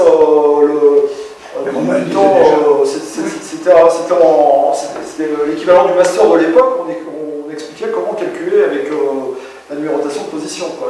Donc, la base 60, ça permet quand même de faire des calculs beaucoup plus facilement que la base 10, ou encore moins, je ne parle pas des chiffres romains ou des notations grecques qui sont alphabétiques. Ouais. Justement, les bases 60, c'est très facile, on multiplie, on divise très facilement. Justement. On divise très facilement. Justement, le gros avantage en fait, de la base 12, alors d'ailleurs ça c'est un problème aussi qu'on s'est posé à la française. De même on a tout réformé, on a en particulier réformé le calendrier, on a passé une semaine de 10 jours. Hein. Et en fait, ce qui a tué le calendrier, c'est... Il y a plusieurs choses qui ont tué le calendrier républicain. La première, c'est l'habitude des gens, hein, parce que les gens qu'on a utilisé des semaines de 7 jours pendant 2000 ans, en gros, c'est quand même précis de repasser à 10 jours. Mais il y avait un super problème, en fait, c'est que le calendrier républicain commençait sur l'équinoxe d'automne. Et il s'est trouvé que vers la fin du calendrier, on n'était pas capable de dire si l'équinoxe tombait autour de minuit, quoi, et on ne savait pas dire s'il tombait sur le jour d'avant ou le jour d'après, quoi. Et ça, en fait, c'est rédhibitoire. Un calendrier, vous n'êtes pas capable de dire, de prévoir toutes les années futures. Eh bien, c'est pas la peine. Enfin, il n'y a pas que ça qui a tué le calendrier, mais ça, c'était. Et puis bon, la semaine de 10 jours. Enfin bon, il y avait tout un tas de. Et puis le fait aussi dans le calendrier, il y avait des jours supplémentaires, ce qu'on appelait les sans-culottides. Donc, pour se recaler en fait par rapport au calendrier, par rapport au soleil, on rajoutait autant de jours qu'il fallait pour se recaler, quoi. Et donc ça, ouais, ça c'était quelque chose de difficile. Et effectivement, ils ont réfléchi aussi au fait de changer, de passer en base. Alors, les bons candidats, c'était 8, 10 et 12, quoi. Et en fait, les Babyloniens qui ont 12, c'est plus intéressant parce qu'il y a plus de diviseurs. D'ailleurs, les commerçants, ils partent en douzaines. Hein. Donc il y a des douzaines d'œufs, des douzaines d'huîtres, etc. Parce que 12, il y a, vous pouvez diviser par 4, vous pouvez diviser par 6, etc. Il y a plus de diviseurs en fait que 10 où il n'y a que 2 et 5. Quoi. Et d'ailleurs, il y a aussi une utilisation pratique, c'est qu'en fait, on a 12 phalanges. Hein. Et donc c'est super facile de calculer avec le pouce en base 12. Quoi. Donc ça, c'était une des raisons pour lesquelles on calculait en base 12. Quoi. Si j'ai bonne mémoire, au Moyen-Âge, les solutions des équations du 3e degré étaient données en base 60. Alors on calculait aussi... Pour les décimales, on calculait en base 60. En base 60 pour des problèmes d'astronomie, justement. Ouais, bah. Parce que l'avantage du calcul était beaucoup utilisé en astronomie, et donc c'est pour ça qu'on... C'est le nombre qui a la plus grande puissance de divisibilité dans un univers raisonnable, quoi. Ouais. 60, c'est un choix extraordinaire. De multiplication à connaître, quoi. Ouais. 60 par 60, ça fait quand même... Il fut un temps où on apprenait 20 fois 20. Maintenant, on ne fait plus que 10 fois 10, mais il fut un temps où on n'avait pas les calculettes. Aux écoles, on demandait 20 fois 20. Je pense que c'est une question d'habitude. Ouais, enfin bon, allez, tranquillement. Écoute, Bertrand me disait l'autre jour que pour compter jusqu'à 100 dans certaines langues, il fallait 100 mots différents. Ouais. Donc, c'est faisable. Non, mais effectivement, c'est certainement... Non, mais ils avaient, je pense que c'était une histoire de 60, mais il y a aussi des coïncidences, quoi. C'est-à-dire que le fait que l'année fasse 360, qui est un multiple de 60, c'est un goal aussi, enfin, qui les a un peu confortés là-dedans. Et la lunaison est pendant 30 jours aussi, hein, qui est quand même aussi un demi. Donc enfin, ils ont quand même bien réfléchi. Hein. Choisir 60, c'est quand même.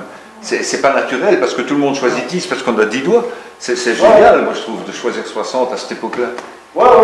Non, mais ça c'est la bonne idée, mais ça n'a pas perduré. Par contre, toutes leurs mauvaises idées, on les a toujours. Est-ce qu'il y a un endroit où on peut voir les reconstitutions qui ont été faites? Parce que j'imagine pas bien à quoi devait ressembler cette machine. Alors en fait, il y en a une déjà au musée d'Athènes, hein, juste en bas de la... Quand on est au musée d'Athènes, il y a les fragments qui sont montrés là, et puis en bas il y en a une.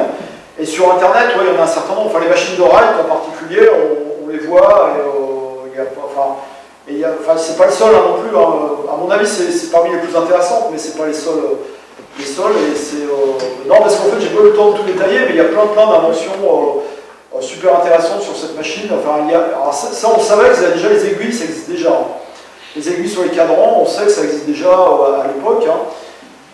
Mais en plus, l'aiguille, là, il y a un mécanisme pour qu'elle suive la spirale. Donc en fait, il y a une glissière, il y a une pointe qui est montée sur une glissière et qui permet, les spirales que j'ai montrées sont vraiment des spirales. C'est-à-dire qu'on passe, quand on arrive au bout, il faut revenir au départ. Mais ouais, il y a pas mal de solutions, techniques qui sont assez intéressantes. D'ailleurs, c'est ça qui fait un peu douter, quoi. Oui, il y a une découverte aussi assez récente là, qui a fait l'objet, je crois que c'est Evans qui a fait une conférence récemment. Il y a une pièce, on ne savait pas trop à quoi ça servait, et il a montré que ça servait certainement à prédire l'équation du temps, quoi. Et donc là aussi, c'est un truc qui fait douter parce qu'il commence à y avoir beaucoup de choses comme sur cette machine, quoi. Donc, en fait, c'est toujours pareil. Il y a des aspects qui disent que c'est vraiment une vraie machine, et puis il y a des aspects. Ça va trop loin. Et puis il y a des fois, ça va un petit peu trop loin. Donc, mais l'équation du temps, c'est pareil, c'était connu à l'époque. Hein, c'est quelque chose qu'on connaissait, que les Babyloniens connaissaient, que les Grecs connaissaient. C'était pas quelque chose d'inconnu, quoi. Mais ce qui est vraiment, moi, ce qui m'a intéressé aussi de travailler sur la machine d'Anticythère, c'est de montrer en fait que les Grecs, en fait, on n'a que quelques pourcents des textes grecs aujourd'hui. Donc on sait à peu près rien de ce qu'ils savaient vraiment. On connaît quelques grands savants, Apollonius de Pergée, je vous ai parlé d'Archimède, on a parlé de Cnide, on connaît Euclide, bien sûr, on en connaît quelques-uns.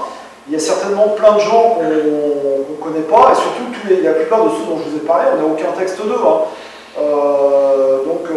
Quand je vous ai parlé d'Hipparque, on pense que c'est le plus grand astronome de l'Antiquité, hein, on lui attribue rien de moins que la précision des équinoxes ou l'invention de la trigonométrie, etc.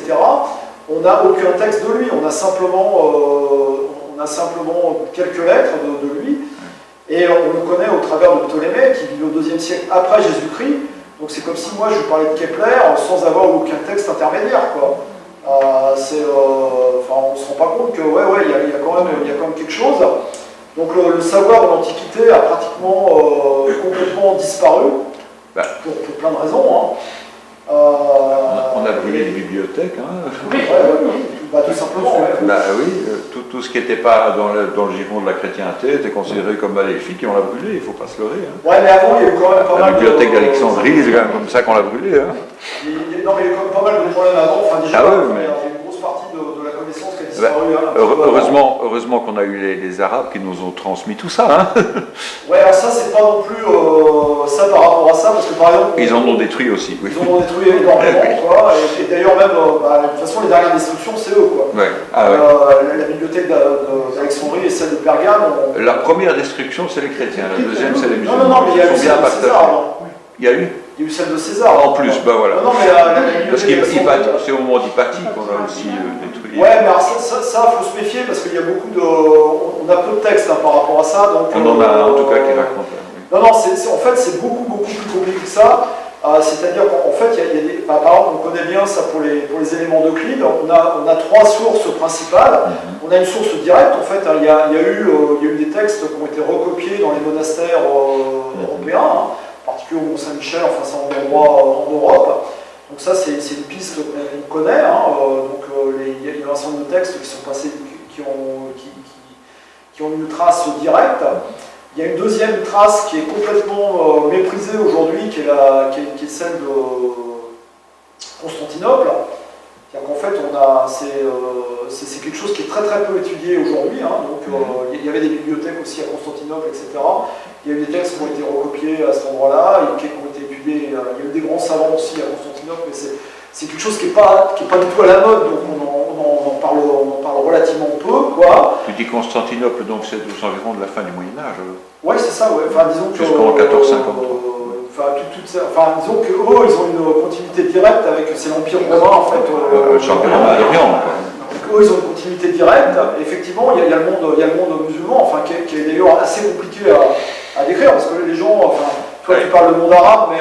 Ce qui est compliqué en fait, c'est que alors moi je ne suis pas du tout un spécialiste de ce monde-là, mais ce qui est compliqué avec ce monde-là, c'est que certains parlent du monde musulman, mais en fait par exemple la maison de la sagesse à Bagdad, La plupart des savants en fait sont soit des nestoriens, donc c'est-à-dire des arabes chrétiens, Oui. soit des syriaques, parce qu'en fait il fallait parler le grec, hein, donc les gens qui parlaient le grec c'était pas les musulmans en fait.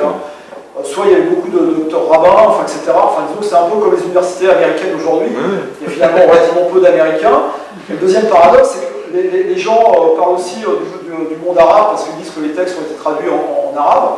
Malheureusement, il y a plein de textes qu'on n'a pas du tout en arabe. C'est-à-dire qu'en fait, souvent, ils ont été écrits en perse ou dans d'autres langues. Et on ne les a pas non plus parce qu'ils ont été aussi détruits. Parce qu'effectivement, ce monde très cosmopolite de la maison de la sagesse, les religions ont mis assez vite le holà sur ce truc-là, et on fait énormément de dégâts, il y a eu aussi... Donc, moi je suis plus mesuré, et aujourd'hui on sait aussi que... alors ça par exemple, les éléments d'Euclide, on connaît très bien les généalogies des éléments d'Euclide, on connaît toutes les voies par lesquelles c'est passé, et donc effectivement aujourd'hui les spécialistes disent bien qu'il y a au moins ces trois voies-là, et il y en a certainement d'autres, et elles se sont hybridées en plus. Parce qu'il y a eu des gens qui ont récupéré un autre manuscrit, donc ils l'ont recopié, etc. Mais surtout, ce qui est important, c'est de considérer que le savoir, la connaissance, si on ne la transmet pas, si on ne la raconte pas, si on ne vient pas faire ce que j'essaie de le faire, elle disparaît. En fait, elle disparaît. Naturellement, elle ne se conserve pas. Quoi. Et donc, le grand cataclysme qui a été la fin de l'Empire romain, où 90% des connaissances ont disparu, eh bien, on n'est pas à l'abri. Je ne veux pas être alarmiste en parlant de ça, quoi, mais ça peut aussi encore disparaître. Et si on ne fait pas un travail considérable de conservation de cette connaissance, eh bien, il nous arrivera peut-être les mêmes choses, et on sera un peu obligé de réinventer le show. Oui, et le cloud, ça peut se détruire très facilement. Exactement. Ouais. Donc moi, je suis toujours partisan du papier. C'est pour ça qu'on fait des livres.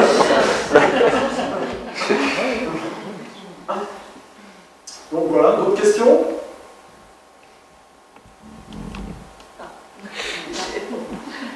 Vous avez fait une remarque, ce n'est pas du tout une question, ce n'est pas lié à Anticythèse, vous avez fait une remarque relativement au début, où vous parliez de la conception négative du chiffre 7 par les Babyloniens, et vous tissiez un lien avec les Hébreux. Les Hébreux, avec les Hébreux. En fait, pour les Hébreux, le 7 est un chiffre très positif, c'est l'excellence divine. Oui, mais on est à peu près persuadé quand même qu'il y a un lien entre les deux. C'est-à-dire qu'en fait, justement, ce qui est vraiment aussi intéressant dans la machine densitaire, c'est qu'avant, on pensait vraiment les mondes comme très très cloisonnés. Donc on voyait les Babyloniens qui faisaient de l'astronomie dans leur coin, les Grecs qui faisaient de l'astronomie dans leur coin, les Égyptiens qui ont essayé d'en faire aussi.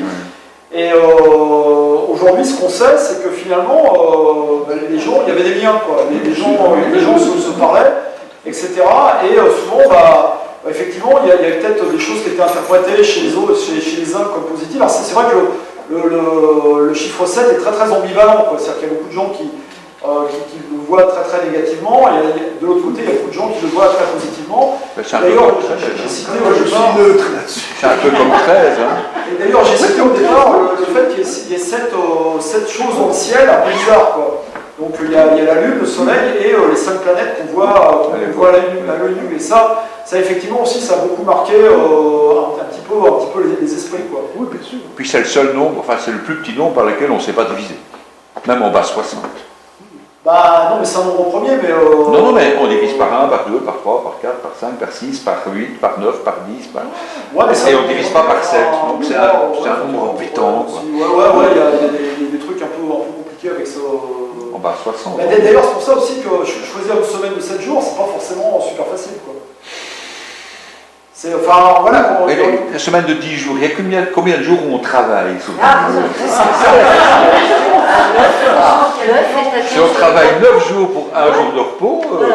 non, mais c'est le cas sous la Révolution, il n'y a plus qu'un jour de repos. Ça a duré quelques années. Ça a duré quelques années, quoi. Dans cet homme, il y a eu des contre-révolutionnaires. Non, mais c'est un sujet, en fait, le problème... C'est la semaine de 5 jours. Hein. Oui, ça ce serait pas mal.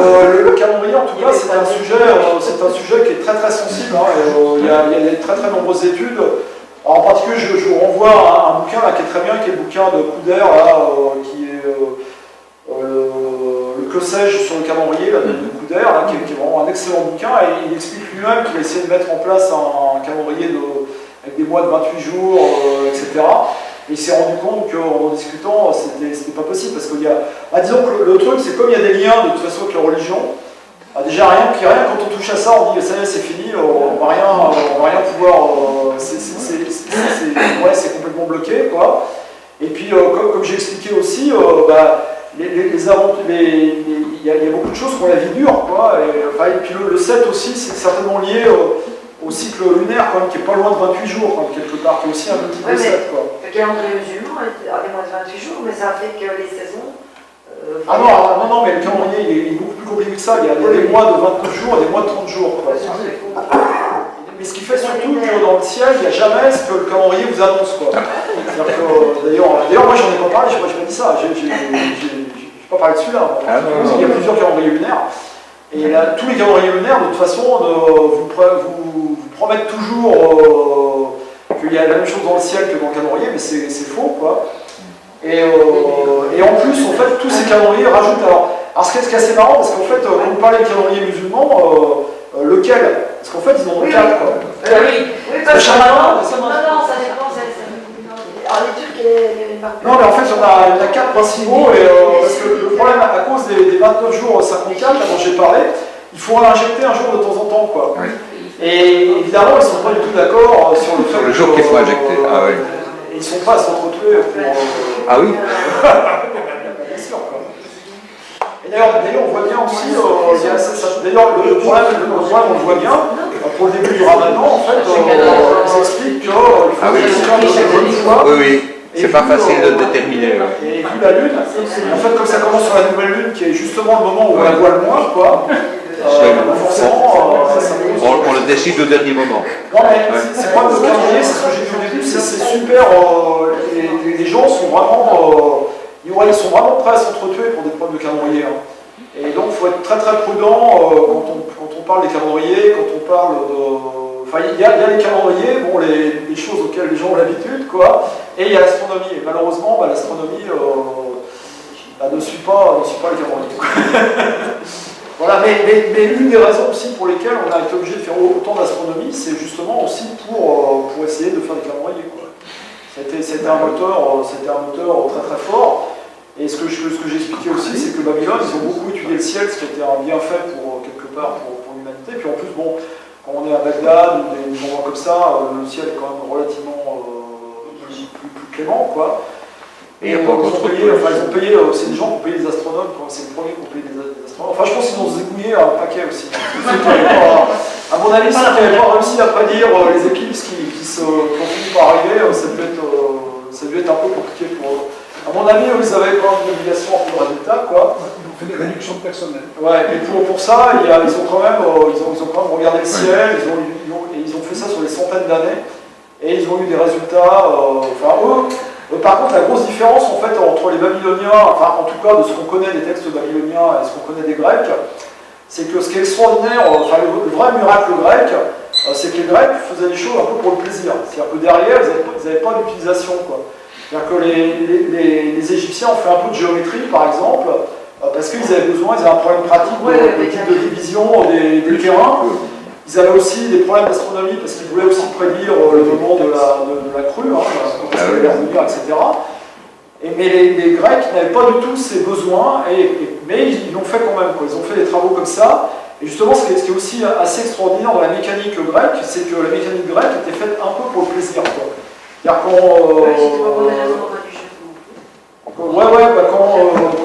par exemple, quand ils ont inventé les Olympides, qui est l'ancêtre en fait de la machine à vapeur. Oui, ils ne l'ont pas utilisé. Non, ils l'ont utilisé, mais alors, ce qui est assez marrant, c'est qu'ils faisaient de la mécanique pour des raisons philosophiques. C'est-à-dire que quand son nom m'échappe, celui du 1er siècle après Jésus-Christ, a inventé ça, c'était pour contredire une thèse d'Aristote, quoi. Pour dire non, Aristote a faux, moi la preuve, je mets le feu sur le truc, il bouge alors qu'il n'y a aucune force qui est appliquée. Donc ce que a dit Aristote est faux. Donc en fait, il faisait de la mécanique pour faire de la philosophie. C'est quand même une vision du monde que moi je trouve assez sympa, quoi. Maintenant, en gypse, on ne connaît pas grand-chose. À part Rint et Moscou, au niveau maths, il n'y a pas grand-chose. Ah non, mais ça aussi, ça c'est un peu... Et ce sont deux cahiers d'étudiants ou d'écoliers, enfin, c'est pas vraiment... Mais ça aussi, c'est le miracle. Il n'y en a pas grand-chose. Les maths semblent éclore dans le monde grec, on ne sait pas bien pourquoi. Moi, je pense même que les Égyptiens avaient une forme d'algèbre que nous n'avons pas comprise. Mais j'ai discuté de ça avec des égyptologues, notamment dans la formule du la pyramide tronquée. En fait, ils donnent des manières pratiques. Mais toutes les formules géométriques qui figurent dans le papyrus de Moscou sont données sous la forme de nombres qui sont tous différents, avec des opérations qui ne sont jamais exécutées. Donc ça te donne en fait des formules. Tu remplaces 3, 4, 5, 6, 7 par A, B, C, D, E, tu trouves nos formules. Je pense qu'on n'a pas assez d'informations sur les... On n'a pas. D'ailleurs, moi j'avais mais les Grecs, c'est 1500 ans après, hein, c'est 1500 ans après le papyrus de Moscou. Finalement, on connaît par exemple dans le monde grec, on connaît que 3 ou 4 calculs de racines carrées. Oui. Et en fait, à chaque fois qu'on remonte en arrière, c'est plus subtil. Et finalement, celle qu'on ne comprend pas, c'est celle qui est chez d'ailleurs Archimède, Oui. où on ne sait pas du tout comment il a fait, quoi.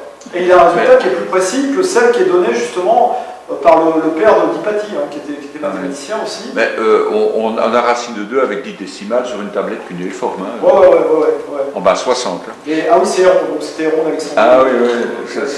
La méthode d'Héron, on ne sait pas bien comment... Mais en fait, le problème, c'est que les Grecs, c'est vraiment aussi la méthode axiomatique, c'est vraiment tout ça, il y a quand même beaucoup de révolutions. Il y a quand même beaucoup de révolutions, il y a quand même beaucoup de choses... Et le peu qu'on a du monde grec, c'est déjà extraordinaire. C'est ça qui est assez formidable. Voilà. Bon, si vous avez plus d'autres questions... Merci beaucoup.